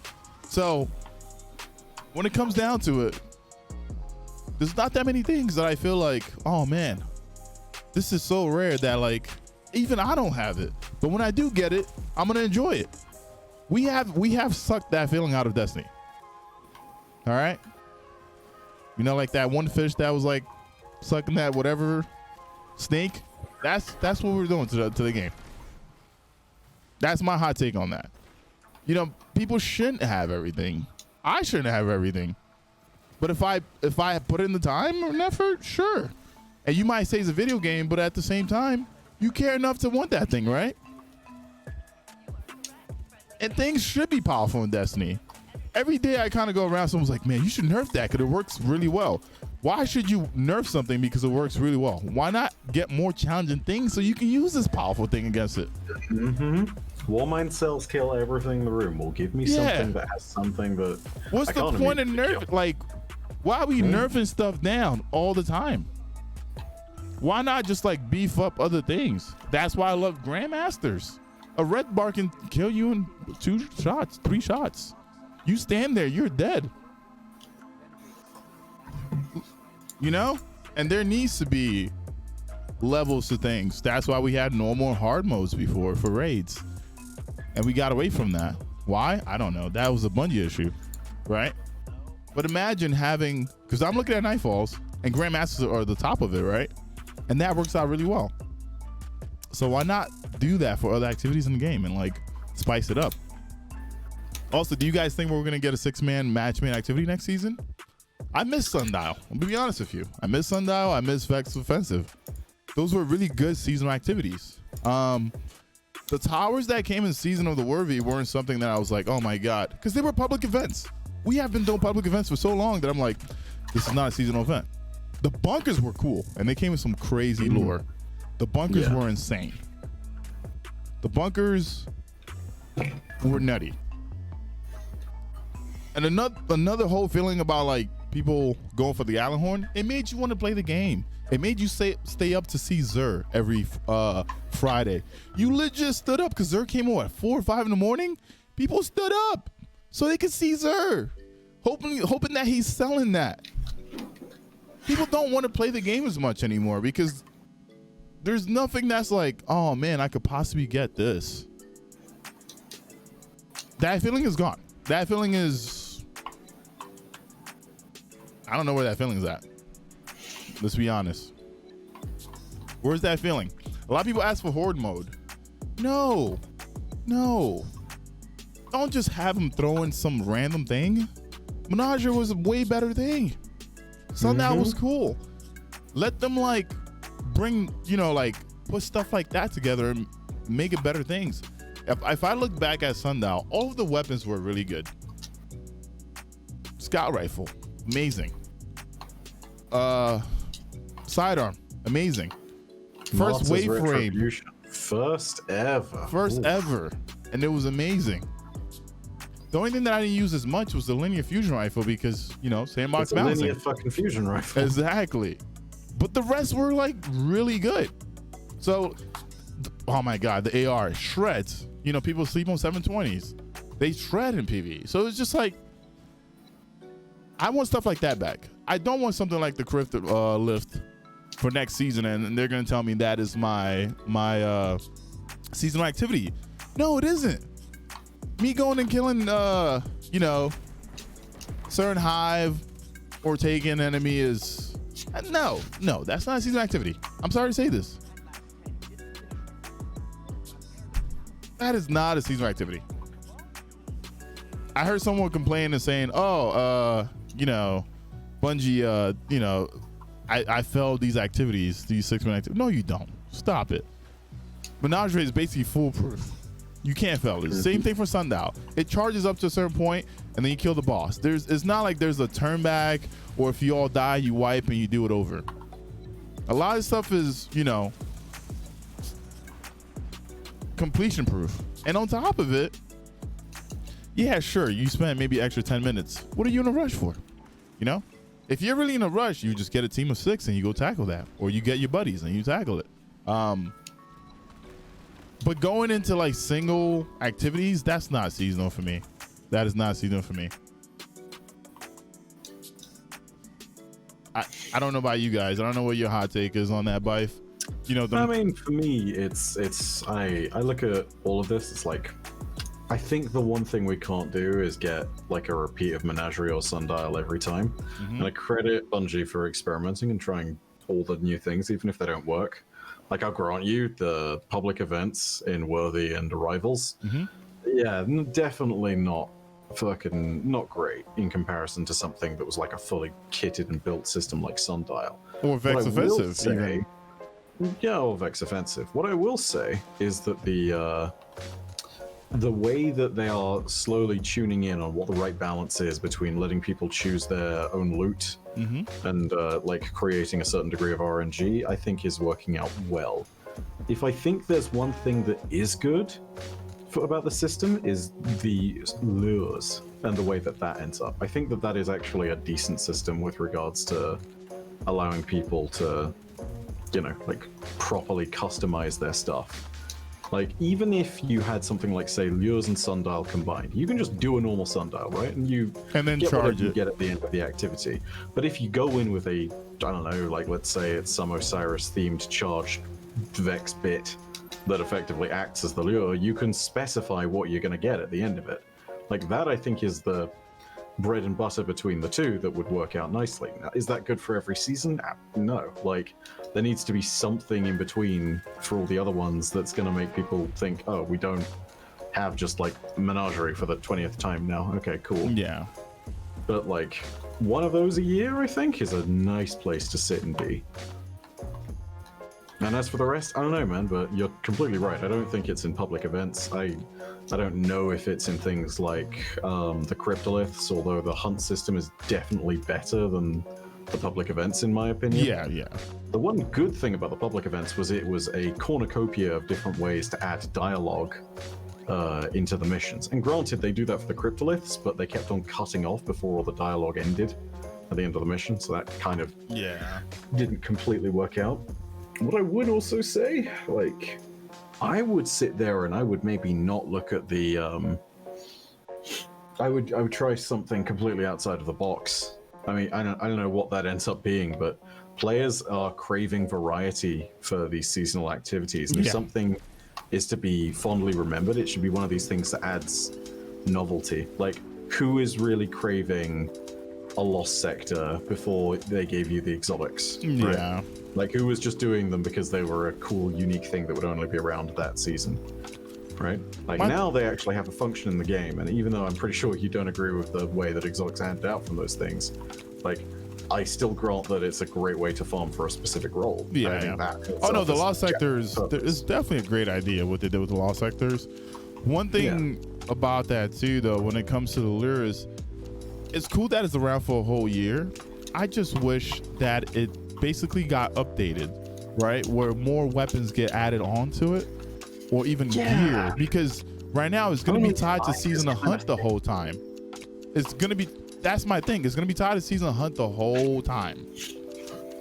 So that means for a whole year I'm going to have the same thing you had for me the whole time, and that was like new content at a time. That was all I can go after. I don't know. We'll see. Like right now, we just got like a mod, right? As we're doing this, and we're gonna have this around for an entire year. I think someone was telling me yesterday they feel like they nerfed the drop rate in the lost sectors. But that, I mean, that's tied to RNG too, because whenever I do, I get exotic most of the time. I don't get the exotic that I need or want, but I do get an exotic most of the time. Right, it's always the way. I sit there and I'm like, oh, the exotic chest is up, and it's like I'm sitting there thinking, Phoenix Protocol, Vesper of Radius. Okay. Like every time. You know, these things happen, and by that same token, the entire fucking thing being not exactly what you want, again, it adds to it. I have not got my perfect Phoenix Protocol yet. But when I do, and when I see that that thing is, you know, brimming with 70 stat or whatever, and it's all recovery, intellect, and discipline, I'm gonna sit there and I'm gonna be the happiest man alive. Like, there's only one thing that makes me happier than that, and that's yeah. And she's downstairs with the doggo. Yeah. All right. So you just spoke about like the Phoenix chess piece and not getting the right rolls, and one thing I was thinking about too, like they're talking about this whole like a depth system, having this or having that. Be nice if they had this in Destiny 1. It was glass needles. You weren't guaranteed to get what rolls you were looking for, but if you made that an end game thing to go get, instead of players just getting exotics that, you know, they're probably not going to use, they're going to dismantle. If those players can get glass needles instead and they get to roll it, yeah. Because remember, it costs materials. Once you have the glass needles, it still costs materials, but you're able to like randomly roll these things. So then if you put that as an endgame activity reward, which is something we already had, I think glass needles might change a few people's perspectives. You know, right. Because then like if a new season comes around and you know, with sandbox tuning, if a new exotic or an old exotic becomes better, now maybe what you had on it is not the way to go anymore. Now you have to re-roll for something else. I feel like glass needles would have been like one of the mid, like, I don't know, just corrections needed in the game. Like glass needles would have changed a few things, at least in my opinion. Go ahead, have Banshee sell them, get like, I don't know, like yeah, you can buy it or have it to where like Zerg only brings it on the weekends. I don't know. 10 enhancement prisms for a glass needle. That's the price I pay. Oh my god, thank you. Oh, sorry, Mike. Sure, he doesn't. Okay, yeah. Tell you what, I'll text you if he goes downstairs. Sorry, my fiance just brought me carrot cake. She's the best. Nah, bro, you good. I'm trying to get a fiance one day. When you find her, UK, when you find her, she's gonna be fantastic. I hope so. I hope she's not mean, you know. Get off the game, EK. I'm my bad. I'm sorry. It's all about that communication, man. Yeah, no, you're right. Ooh, it's good though. Oh, I am looking forward to married life. Dude, I love carrot cake. Complicated place. But yeah, nah, congrats, man. Congrats, bro. Yeah. It's not a simple thing to find someone like that you can pair with and they deal with your BS as you deal with their BS. Maybe one day I'll find something like that, but yeah. Congrats on that for sure. I remember sending you the DM being like, dude, I'm terrified. I was like, nah, man, you got this. Just use it. Like, your voice is gonna win. I mean, you know, like that's even after the whole, like, this is the thing. It was an immigration thing from the US to the UK, so we had to jump through a whole load of different hoops to go through that normally. And then considering the state of 2020, like, we were taking every precaution with regards to travel. It was basically like, how do we effectively create a bubble around a person that is, you know, at least 6 feet wide, and how do we make sure that we isolate them from as few people as possible? It's not easy. But like, yeah, we sorted that out. Yeah, nah, I'm glad you got all that like figured out, man. No. Even when we kind of knew that the answer was going to be yes, because, you know, she had the fiance visa, that stuff was still terrifying. Oh, you yeah. know, you could always go home. Hey, man, nothing. I mean, even go back to the whole Galahorn thing. Nothing like that's, you know, like that means a lot to you is going to be an easy thing to like just get through. Anything that's hard, anything that's you know, priceless to you is always going to give you, you know, like that like your stomach is gonna have the butterflies, and that's, you know, anything that's pricey, it's not gonna be an easy thing to come by, you know. But that's life, man.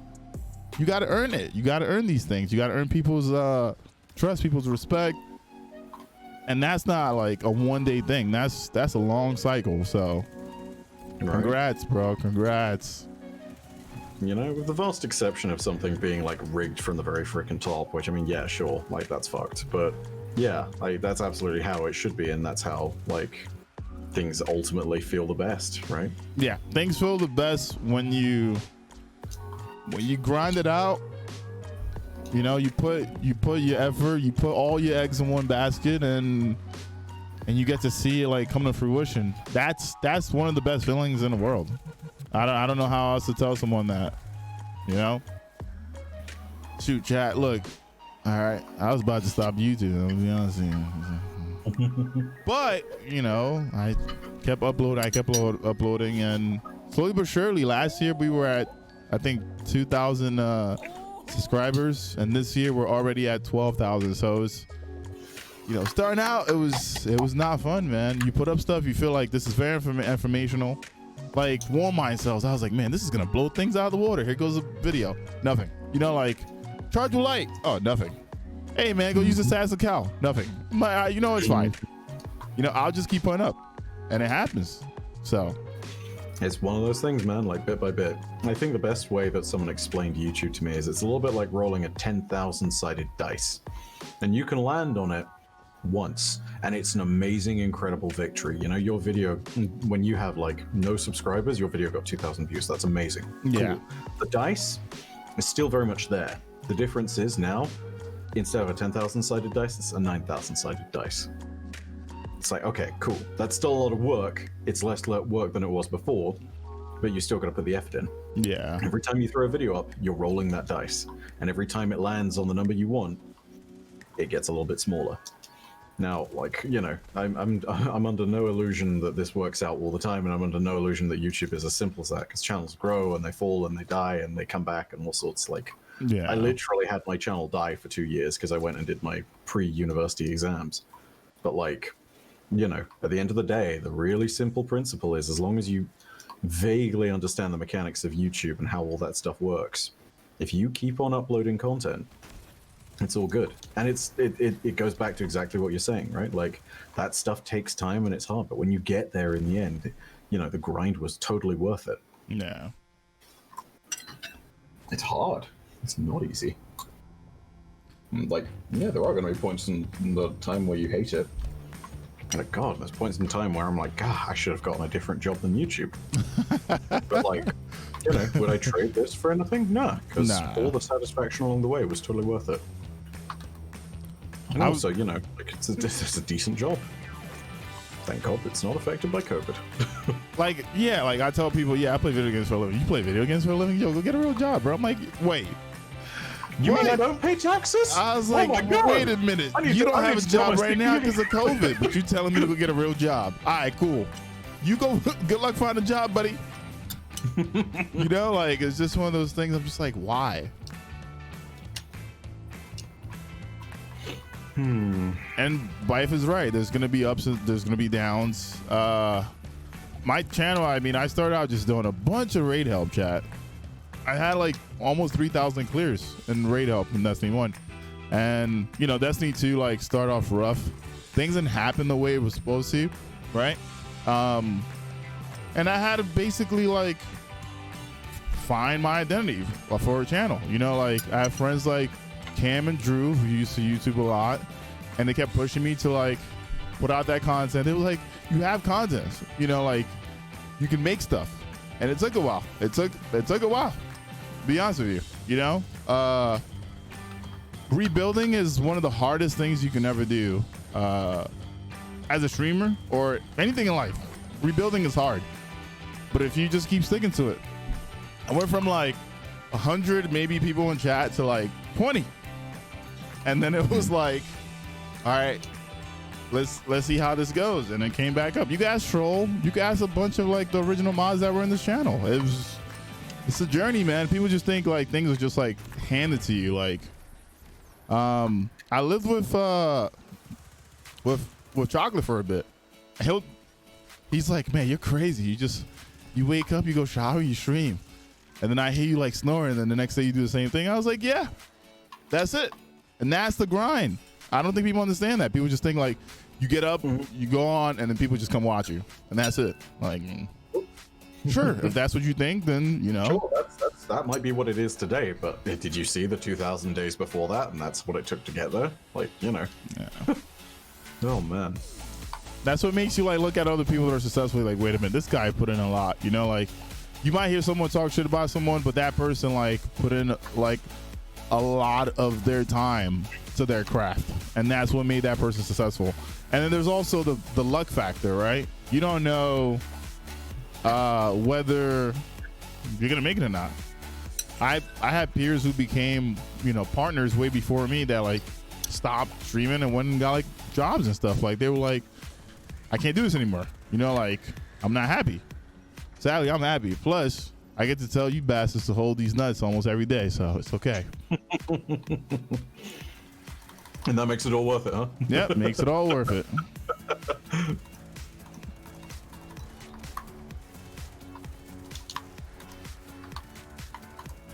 Be who you are, chat. You know, the right people will find you. You know, if someone doesn't like who you are, guess what? It's called the world. You know, you go find people that like you for who you are. That's all I'm saying.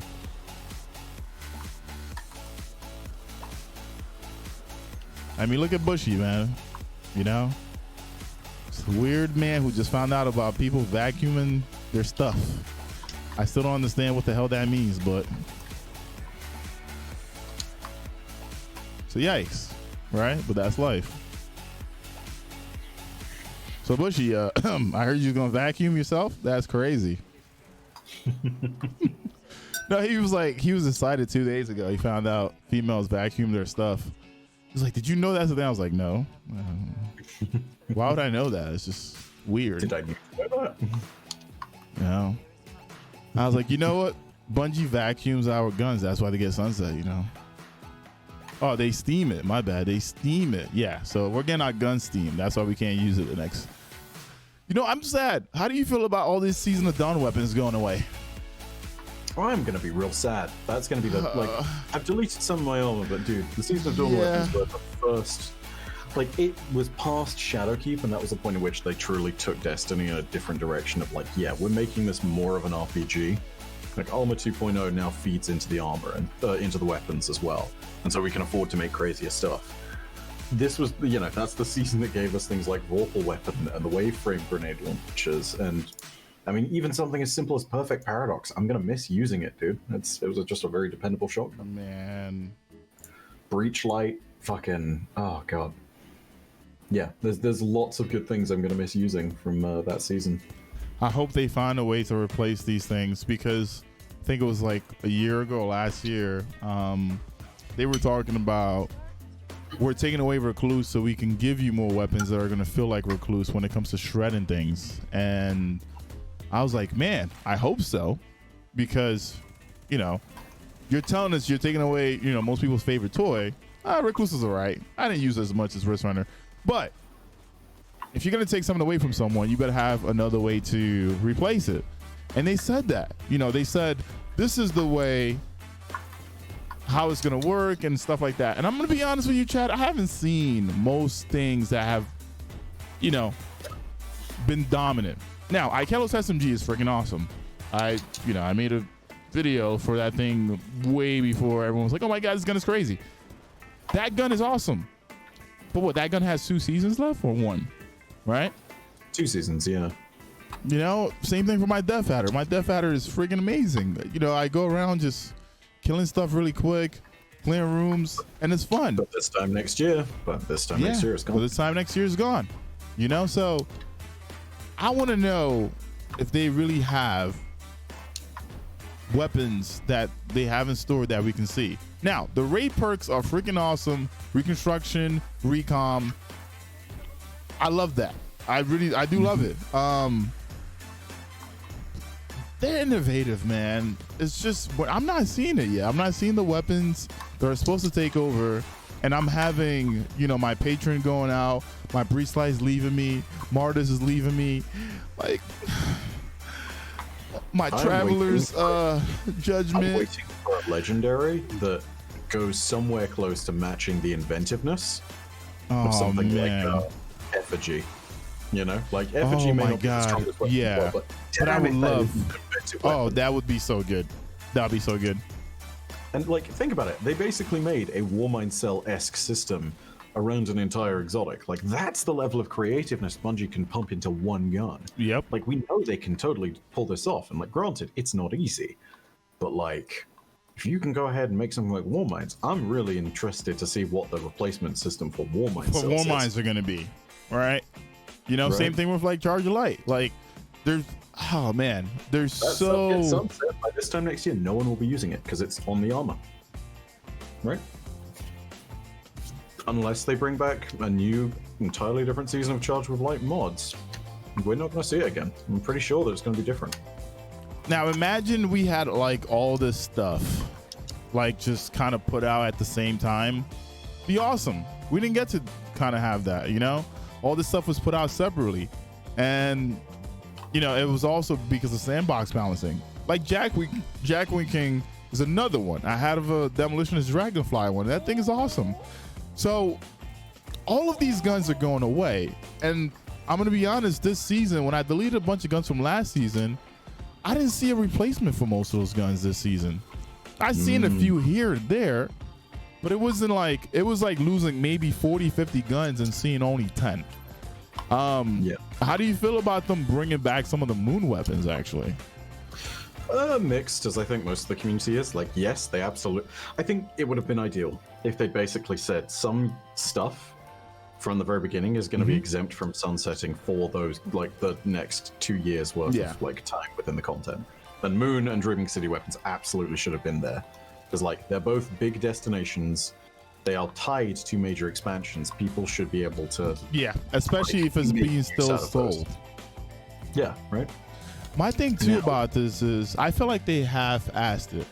They only brought back certain weapons, right? And most of these weapons aren't going to be used that much. And a lot of people are like, oh man, EK, you're being negative. I'm gonna stop you right there, my dude. Okay. And I'm gonna disagree. Only some are going to be used. Only because we don't know what the new perks are going to be. Might be, right? Like, Okay. I don't know what the thing is that's going to make rocket launchers relevant, or if there even is going to be one. You know, like that 30% buff looks nice. Wait, let me stop you there. All right. The rocket launchers that they're bringing back are adaptive, and they're the worst out of the rocket launchers. We know this. Precision rocket launchers are. Oh my god. They're fantastic, but no, I want you to imagine if my there's a perk pyroclastic flow is going away as well, Byf. I know, but like, I want you to imagine for just a second if there is a perk out there that is as good for boss DPS on a rocket launcher as Chain Reaction is for Ad Clear, right? I want you to just imagine if that even exists, and then tell me that that's not a reason to grind Sleepless. Like, I can't judge that. No, but that's the thing, right? I can't judge that until I've seen it. You know, like I can't. I totally agree with you if it's all a load of trash on the perks, but like, until we've seen, I reserve some judgment. All right, we'll see. Because that Europa rocket launcher is by far going to be meta. That thing is insane. All right. I mean, you have chain reaction on that gun. Like, if you wanted a DPS one, you can literally go with Ambitious Assassin and Demolitionist, because you'll have two set up. Then you throw that grenade, you have another. And then after you get the kill, you reload, you have another two. So, like, that's what I mean by the whole sunset thing is a little shocking, because I'm literally looking at my Pyroclastic flow and I have to delete it soon. And I'm like, the dungeon is there, adaptive rocket. Or how about this? The moon. I'm looking at the moon. The moon has a great sniper, right? That didn't get brought back. The moon has a great hand cannon, and 120s are play right now. That didn't get brought back. We're missing a Void SMG, but then if I look at like endgame PvE, there's not that many Void shields this season for Grandmasters. There's only one strike, which is Invert, that has Void in it. The rest are like subpar. I don't think there's anything that they can do to that slug machine. I mean, not slug, the slug shoddy, the blasphemer, to make it like way better than the raid slug. Now, hear me out. If that thing comes with auto loading and Vorpal, sure, I will love it. But I'm not sure if Bungie's going to allow us to have that. Now, I remember someone said, you know, why do I go against it so much? Personally, they had us do the altar 500 times for a triumph, okay? And if I have to go back there to do something that I've done before, to get something that's randomly rolled that might not be good, you're giving me old content. I don't see that as new. Now you're telling me that the dungeon, we can go in and get maybe some of the new perks that are going to be tied to the dungeon only. Hear me out here. There are going to be new perks on the shotgun from the altar as well, because a lot of people kind of misread what I said there. There's going to be, once again, there's going to be new perks on the shotgun at the altar as well, but the dungeon is going to have exclusive ones. Is this going to be farmable, right? Because now they said that the final boss doesn't drop a masterwork thing anymore. So I hope the system for the dungeons are going to turn into prophecy. Once you acquire something from it, you can do it a bunch of times and farm, right? Gotta agree, especially with sunsetting. Especially with sunsetting. If it's not, then it's going to be a terrible system, right? Now, I know for sure that you cannot farm Shattered. You could farm the Moon Dungeon. Cool, but not the final boss. Now, if they did it to where a weapon drops at the final boss, it'll be cool. They spoke about the armor thing, and if that's not farmable, there's no point of telling us, hey, you can get 16 and 2 stats on your piece of gear, because that's still a waste of time, because now you're only doing it once a week, right? I feel like a lot of this stuff is for replayability and to get the time played hours up. So, like I said, Byf, if it is something like that, I'm gonna enjoy it. But if it's not, then we're gonna sit here and be like, man, this is gonna be terrible. To be brutally honest with you, at the same time, like, I sit here and I have, I feel like this is gonna come off a little bit weird, but I have divested myself emotionally just a little bit from Destiny, at very least from like the development side of things. And the reason is this: I've been here for 7 years. As far as the game goes by launch, I've been here for longer than that if we're looking at everything else. I've been in Destiny's YouTube community since like 2013, like going on 8 years worth of time, like just sitting there in this place where people were talking about this game. Yeah, I have seen every rise and fall of this game. I have seen every high, every low. And there is one thing that is consistent to me, which is that the good seasons follow the bad, and the bad seasons follow the good. Like, there will be dips, there will be highs, there will be lows, and honestly, like, I am at this point in time where I don't really care if someone is like constantly bitching about Destiny. Like, I really don't care. Like, it's one of these moments where I know that there are going to be points at which we'll all come back, and there are going to be points at which we all say this is just not freaking good enough and leave in troves. And those things come and flow, they come and go, and it's not worth getting hung up over all of it. Because honest to God, I remember the times when I was emotionally hung up over stuff that was happening in Destiny. Changes, yeah. And it's not a good place to be. Like, it's just not worth expending that level of energy on it.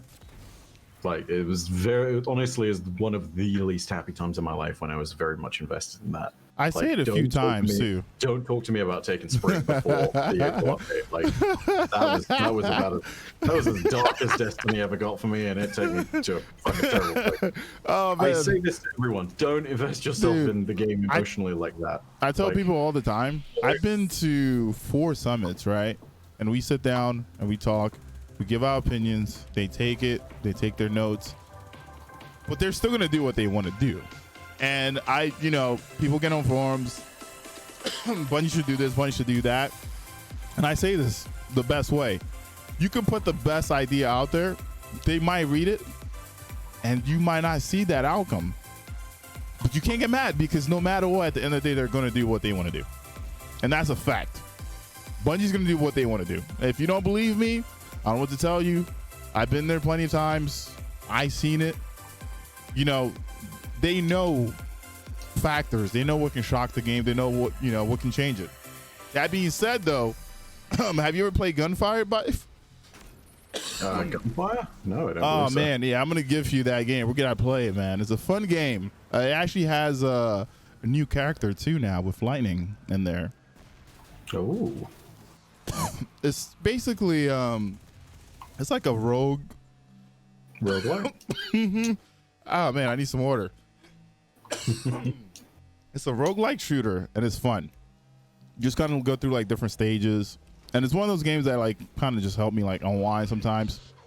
If I can't sleep, whatever, I just get up, I load it up, I play a little bit before I know I'm tired, and I just get back in bed. But yeah, if you're emotionally tied to Destiny, it's nice to like put out that energy, but like going too far forward is not going to do anything for anyone. And it seems like a lot of people kind of that energy becomes like hatred for a studio. And you gotta look at it this way too. Those guys want the best for the game. They really do. Like you can see it. It's their literal job, man. It's their livelihoods. Yeah. And some of those decisions aren't by them. There's like higher ups that like say like, hey, this is what we want. I know you brought me that cool idea, that cool toy, but nah, this is what I want. You know? Save that for next season maybe, or throw it on the shelf for sometime later whenever we actually feel need it, you know? One other thing I'll say about this too, like, I think people need to get out of that mentality of Destiny as their only game. Like, if Destiny's not having a hot season, I go play something else. To give you an idea, yes, Beyond Light at this moment in time is now not the hottest of expansions, and like there isn't too much content. I am back in the work grind for it, so I'm making a video every other day. Yeah. And like, you know, it's 30-minute videos, it's a lot of stuff, but in my spare time, I'm playing StarCraft 2. I'm playing D&D with my friends. I'm doing a whole bunch of other stuff. I am not playing Destiny. I gotta bother T-Rex about D&D actually. Oh, dude. I think D&D will be fun. D&D is, I mean, you'd love the character building aspect of it. You can stat yourself to the stars. It's fantastic. But yeah, like, you know, people need to let go of this idea that they only need to be loyal to one game, and if that game disappoints them, that they need to be no. Like, yeah, sure, send feedback, totally, go for it. But the people who are emotionally tied up in the game forget that it is indeed still a video game. And like, I get it, you know, like we are all emotionally invested to this game to a point, but it is not worth that energy. And I say that as the guy who was there. Like, I say that as the guy who's like literally in Destiny 1 after the game released got angry at a community manager on a podcast that I co-hosted and had like basically like held the screws to them, and that was honestly, that's not a good moment. Like, it's one of my worst moments. Like, it's not a good thing to jump in and do this because you get yourself too wound up. Like, I mean, a lot of like the most recent things on YouTube is, oh, Destiny doesn't have enough content, or this doesn't have enough content. And I look at it like this, I'm like, wait a minute, but I get to help out people with Grandmasters, and we get to talk and chill, and people get to learn like new stuff. So like, why spend your energy being mad instead of like doing something else with it, right? Like, I don't get it. It's just one of those things. It was like, oh my God, Destiny's future looks horrible. Sure, man. But whose fault is it that you put all your eggs in one basket? You know, most of my eggs are in this basket, but I'm chilling. About it. It's that, right? Like, it's not even that point. It's literally just about the games that you play should be games that make you happy. Like, I understand some of us play this for a career. I play this for a career. Like, full stop. I have every exotic, every catalyst. I have every raid title bar one, which I'm going to get next week in like literally a few days. Point being, like, I am very much a professional player of this game in that respect of content creation, but I am not getting head up over it because honestly, unless it's literally the only thing you have in your life as a support system, it should be one of these moments where you are pulling joy from it. And if it is the only thing, I want to buy you a game on Steam, or I want to buy you a thing on something else, because like, there's a wider world, and if something isn't doing good, you don't have to stick with it forever. Like, I just don't get the whole factor of like cursing out devs or saying people should be sunset, or you're mad because something didn't reach the peak potential of what you wanted it to be, right? Like, I tell Chad this every day. Like, if I get up one day, I don't want to do like Grandmaster helps anymore, I'm not gonna do it. You know, but I do it because it's funny. Some people have the weirdest countdowns ever, like a 5, 4, 3 countdown. But I should have recorded how many different ways people count down from 5. Sometimes it's 5, 2, 1. Sometimes it's like 5, 4, 1. You know, like, or like 3, 2 shit. You know, like, people just, there's always funny things that happen, right? And that's another reason why I like doing GMs, because like everyone has a different experience. It's, yeah, it might be the same content, but it's like, wait a minute, this individual just put up a shield every time they pop their super. Tribe, I'm talking to you, all right? F you. You know, so there's always like continuous things that happen. So for me, it's just like, whatever, cool, let me get in. And as a completionist, yeah, I go and do my triumphs, right? I go and do the Hawk Moon mission. Mind you, that mission compared, all right, chat, let's compare this mission to the other stuff that we had. Outbreak, let's compare that to Whisper. I feel like this one is like last in that list. What do you guys think? Yeah, I'd agree with that. I'd totally agree with that. In terms of like the quality of the mission, yes. Yeah. In terms of like lore, it's a little different, but I mean, like that's a different sliding scale, right? Like, let's be real. I feel like also it was messed up. It was bugged. We didn't get to hear anything through the mission because I turned off all sounds, and Bungie spoke about it. They were like, we were supposed to hear dialogues, and I was like, wow. So was that fixed, or was that the ship, right? Yeah, was that fixed, or is that gonna get fixed soon? I don't know, but honestly, when it comes down to it, I've found the other relevant bits of dialogue, and I've seen it on YouTube, and that's unfortunately as close as I get to the experience. But you know, this thing is sticking around for some time, so it's not as though it's going to be. Yeah. It's not as though like if you jumped into it late, you're going to miss out on this entirely, and it's always going to be bugged. Like, that's one good thing. Yeah, if I got to sum up everything and put it in one simple quote, if you don't enjoy Destiny, come back to it sometime later. Yes. Come back to it at the beginning of next season. See what's going on. You know, like, it is not worth getting angry. It is not worth going ahead and throwing stuff out there. Absolutely critique the devs, but don't go ahead and make their Don't be hateful. Don't be hateful. Yeah. It's all like, Ike, you and you have a fucking energy that you give out on stream, right? Like, Yeah. this fucking Libra, he talks about energy all the time. Like, I was trying to remember who it was who fucking talks about it. And it's Libra LeBron who talks about this all the time. When you fucking bring a certain energy to something, it attracts that similar kind of energy. If you are sitting there and you're critiquing something, but you're being respectful, that's the kind of energy that you're going to generate in return, and you can then just put the game down, do something else, and enjoy your time. If you are sitting there and you are the pile of salt, Yeah, and you're mad the whole time, people are gonna see that energy. Exactly what you're gonna fucking attract, right? Yep. Energy feeds off energy, man. Like, Yeah. if you're gonna sit there and be negative, more negative people are gonna come around you. If you want to be positive, that's what's gonna happen. You know, like, for me, I just get up and, you know, that's it. I'm a very forward person. You know, you do something foolish, I'm probably gonna call it out. It's okay. We laugh about it and we move on. And a lot of you ask some stupid ass questions, and I roast those stupid questions. But it's part of life, so now you know not to ask me a stupid ass question. You know what I mean? It happens, okay? There's that old phrase, you know, ask a stupid question, get a stupid answer. It's fine. Like, I also take the point of saying, like, that's in the jovial sense. Like, if there's someone with a legitimate question, like, yeah, sure, absolutely. There's no such thing as a stupid question. Yeah. Yeah. I know there's no such thing as a stupid question, but sometimes when it's like obvious, it's in the title, and there's a huge sign in front of you, I'm sorry to say this, open your eyes. All right?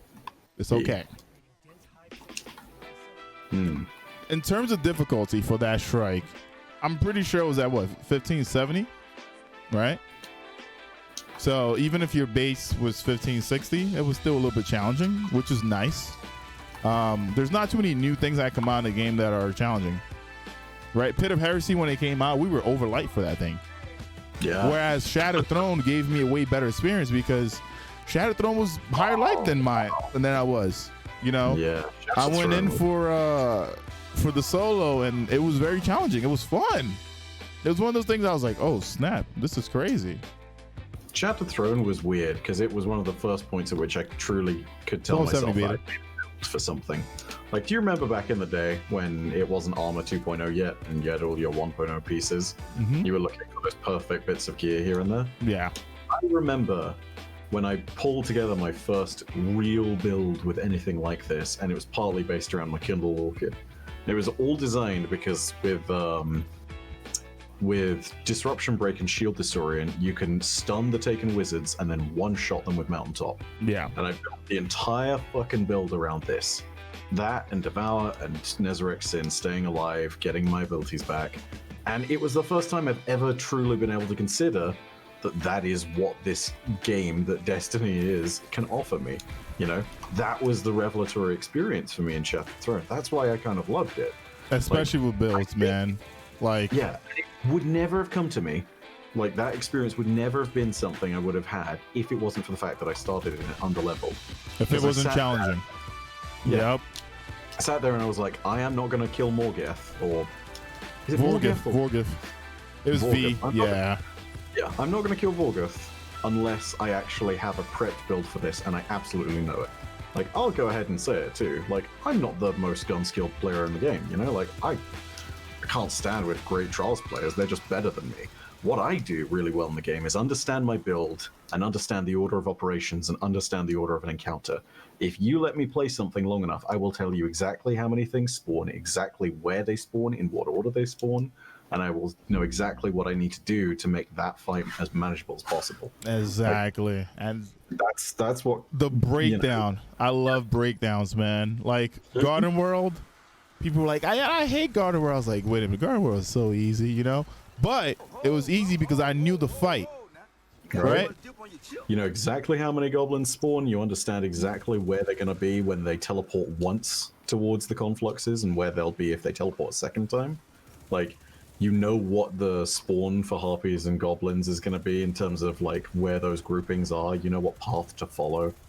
All these little things, you know, and you do it intuitively because that's just how playing the game ends up working. It's like a dance. Chat, knowing the fight is half of the battle. Remember that. You know, like, why do you think, you know, even sports games, right? Teams watch other teams' strats, right? People prep. You know why? It's because you're getting ready to, you know, go against a competitor. You have to know what's best for them, what they do, what their little knacks are, like Byf just said. Literally. Oh, my bad, Byf. I didn't mean to stop you. Sorry. That's so good, dude. It's just no go. We eat those things for breakfast. Yeah, people watch game tape, you know? Yeah.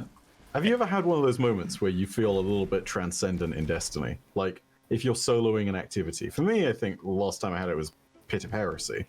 I went in and I knew exactly where the next pack of ads was going to spawn when I was soloing Totem. And I threw out a grenade and immediately hit the knight and killed all the acolytes around him. And I was like, that is why I practice, you know? That's a moment of satisfaction that I chase now.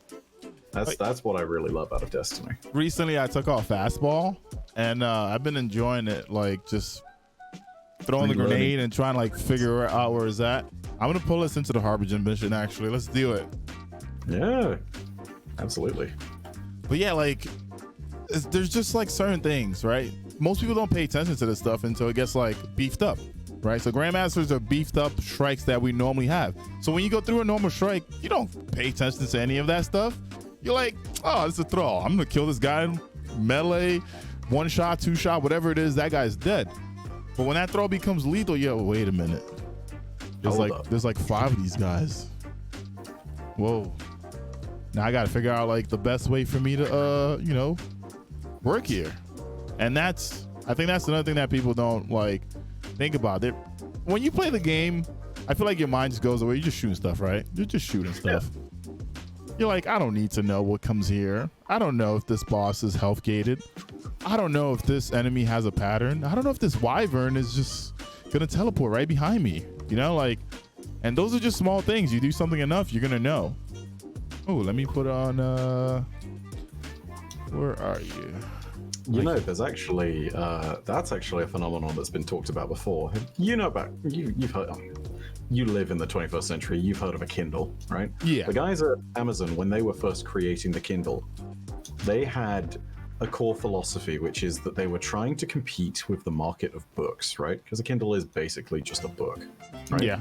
Admittedly, you know, stores a bunch, digital, but the real design philosophy was they were trying to replicate what was enjoyable about reading, and they identified what it was. It's one of my favorite phrases to be used because it can be applied to any media, which is when you really are enjoying a good book and you're enjoying reading that book, the pages and the book disappears. Right? You've had that phenomenon. where you sit there and you think about it, and you are reading those words, but you are in your mind's eye. You're looking at that. You know, you're no longer thinking about the words on the page, right? Because you literally took all that information in already. Yeah. Apply that to a video game, right? When you're playing a really good video game, the controller, the keyboard and mouse, they disappear too, right? That right there is why I sit and I will always be happy to talk about why experiences in video games like that are so important. You know, like doing that and achieving that state of zen is exactly what that means. You know, there's very few things that get it completely flawlessly, but like when you sit there and you play a video game like that has absolute perfect understanding of its controls, like, and some nice details, so it's just it makes it a way better experience. StarCraft 2, Destiny 2, Bastion, what else? What's a good one to think of? I suppose League of Legends, considering how much it's been played. Call of Duty is definitely another one based on just the first-person shooting stuff alone.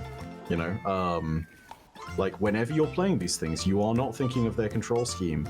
Nope. You think, oh god, I need to go forward. I need to run and charge and shoot this particular guy.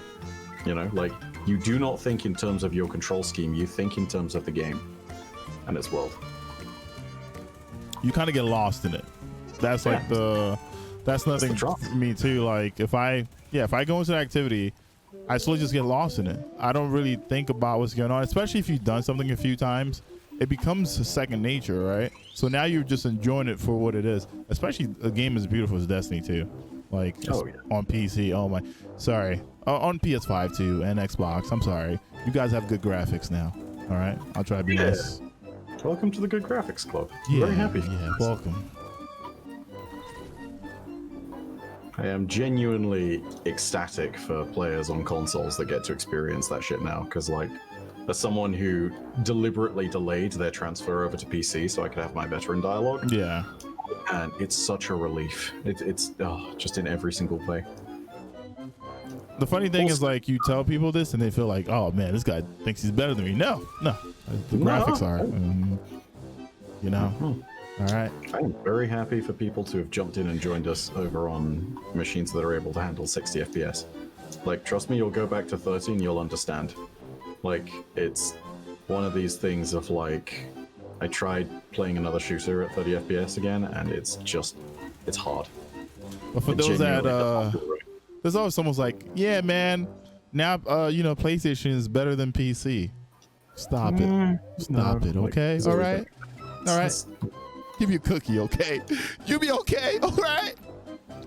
You now have a really great piece of gaming hardware. That's all, you know. And that's fucking great. Happy for you, dude. Also, I hope it's okay, but I am, it's approaching 2 in the morning over here. And, you're fine. Get some sleep then. Yeah. Yeah. Yeah. We'll finish this up for sure, but yeah, I need to get to a place where I can fall asleep at some point.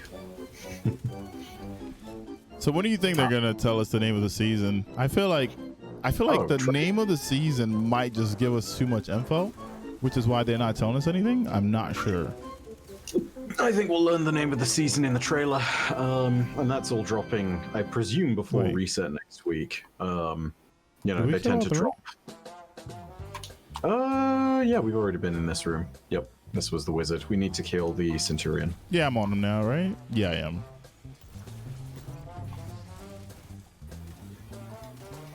Well, I killed him, so now we can go that way and we'll be fine, yeah? Because that points us to the room. Oh, yeah, back around. All right, let me make my way back to you guys. But yeah, like, honest to God, that is the simple side of it. I think if they reveal any of the names of the seasons, it's just like last year, you know? Like, with the exception of maybe... I guess Season of Dawn wasn't exactly... I guess Dawn does actually link into Saint 14, but like... Season of the Worthy is not really linked to Rasputin, so with the exception of that season, like, naming them was really big spoilers, you know? Yeah. Well, you know what I like about this season though? No one knows anything and nothing was data mined. I have been so happy. Oh my god, dude. That's so true. Dude, I'm so happy. Oh man. Data miners just ruin everything. Either that or they've kept it to themselves, but I have not been ruined by data miners for this season, and I'm really glad for that. Man, I was so happy. I was like, man. God damn. I was like, no one data mined this season. This is really nice. You know, because normally, like, you know, all the guns that are coming out, you know, all the weapons. I'm just like, dude, why? Who hurt you? Let Bungie just like put it out themselves.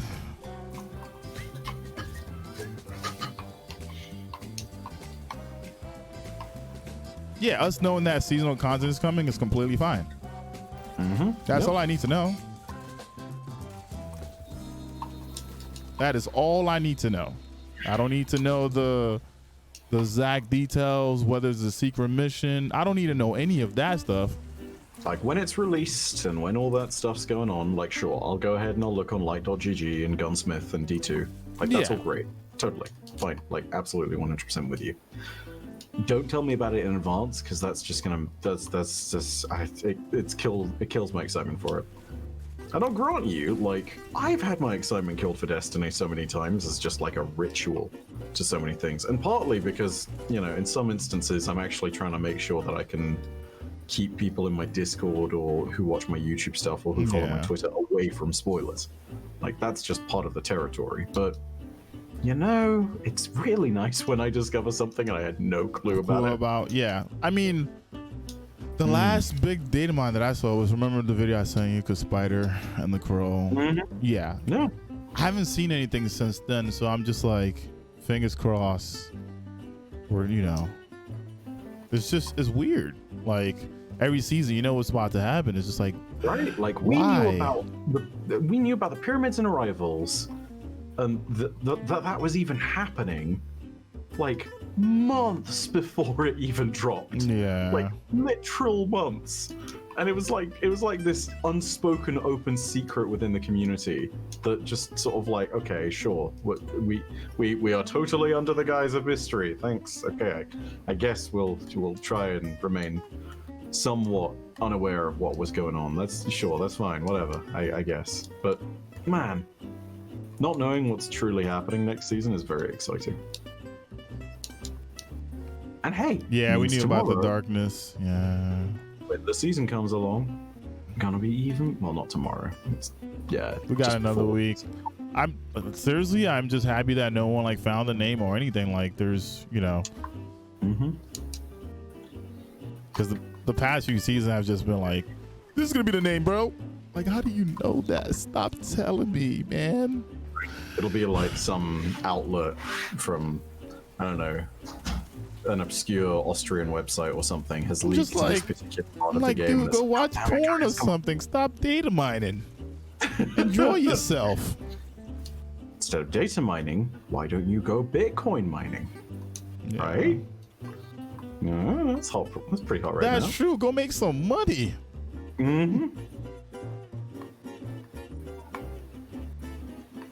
Oh, it hasn't been named because Bungie hasn't finished it yet. Wow. That's rude as fuck. That's hilarious. I ain't gonna do him like that, dude. We're gonna wait till the last day. We'll wait till the last day. Yeah, they don't need to know. Wait, are you not finishable? There it is. Man.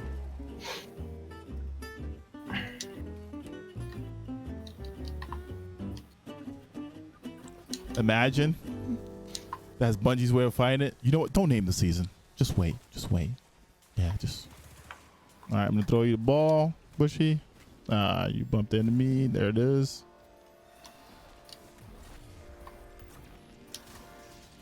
Yeah, just wait. Don't even. All right. There it is. This week is so simple. All right.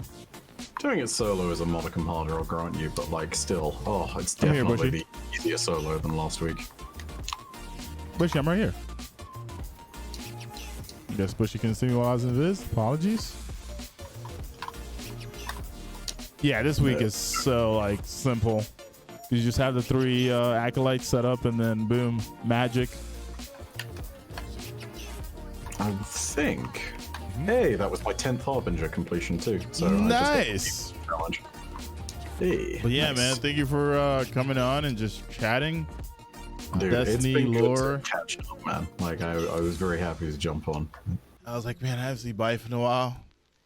You know, just have a quick talk and see. Yeah, I don't know. I think next season would be nice, but I think 14 is going to be like the nice game changer because you know transmog, and then they're gonna bring the old raid around too, and I call it old raid because it's VOG. I'm sorry, you know we played that a lot in Destiny 1, so I'm hoping that there's a seasonal activity that can kind of keep up with that, so we can have more to do than just old stuff. Like next season, we're getting what Devil's Lair and the Fallen Saber, which is nice, right? And I think Saber might be challenging for people, especially if that becomes a Grandmaster. But for me, I'm like, wait a minute, I remember all the spawns, and I'm sorry, but Wrist Runner is probably going to shred everything in that strike. But hey, I hope they make some stuff up for it, right? Yeah, I hope that they change it up a little bit. Do you remember the Wretched Eye? I always talk about this. Wretched Eye is one of my favorite strikes. Oh my god, that is a GM. Oh, that as a GM would be beautiful. You got an ogre chasing you. So rude. Oh. You have shakes coming from the ceiling. Oh. People forget about Glassway, Corrupted, Garden World. You forget about all of that. Mm-hmm. Like, it was just be one of those things where you're just like, oh man, where's that cheese spot? Where's that cheese spot? I hope they fixed it too. The little area that people can actually, it doesn't matter because if you go in a cheese spot, you can't pick up your teammates. If they die, you have to come down. There's shanks and ogres and stuff. I don't know what to tell you. I'm sorry, buddy, but like, yeah, that would be a nice strike to kind of see. And as soon as you spoke about Siva, I was like, you know what? If they go back deep into especially the Clovis, and they go deeper into the family, then Siva might be a thing. That we might see more Siva as well, and then more likely that's going to introduce. They might bring back the last raid that we had in Destiny 1 as well, so people can kind of enjoy and call him Ass Kiss. I know it's Axis, all right, but I call him Ass Kiss. Okay, maybe people want to kill him as well and Wrath of the Machines, but I don't know. It seems like the story should be developing somewhat there. So,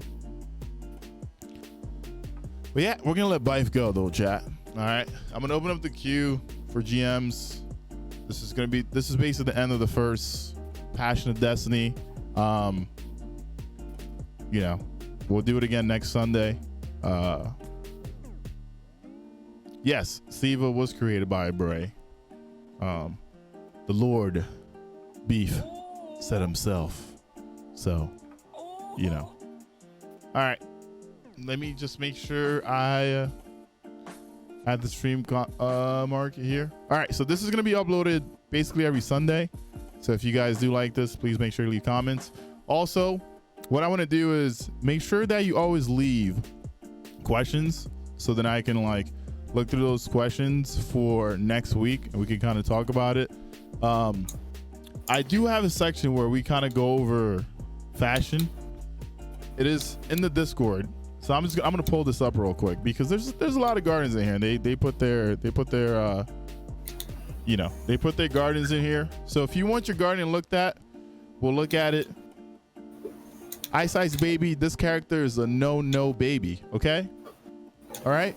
Your character look like it needs some help. Okay, it needs some color. It needs a better chest piece. Them boots gotta go. All right. And what happened in your forehead? You got a big zit on your forehead? This gotta go. All right. I don't know what to tell you. So let's look through here. I don't know about this Titan. Have you guys seen Byf's character? That's godly. That's like a 20 out of 10. No, man. All right. A lot of your characters scare me. All right. We're gonna go through this a little bit real quick. All right. Chat, we're gonna be rating some of these characters before we start the GMs. What is this? Is this like an orange soda pop Titan? What's going on here? All right, stop this. All right, this is just the truth. Stop doing this to your characters. They don't have feelings, but still. No, it's debatable, you know. Also, this is hilarious, troll. If I was a guardian and I'd been dressed up, oh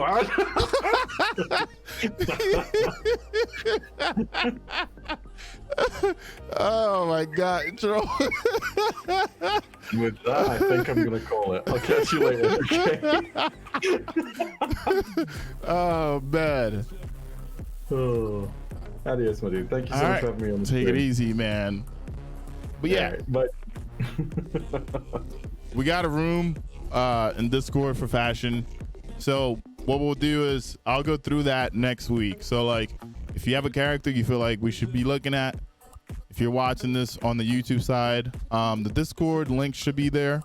And yeah, you can place your characters in there. We also have one for like looking at gear stats. So if you have like a crazy build you want to show, you can put that in there as well. But yeah, this was the first one. See you guys next week.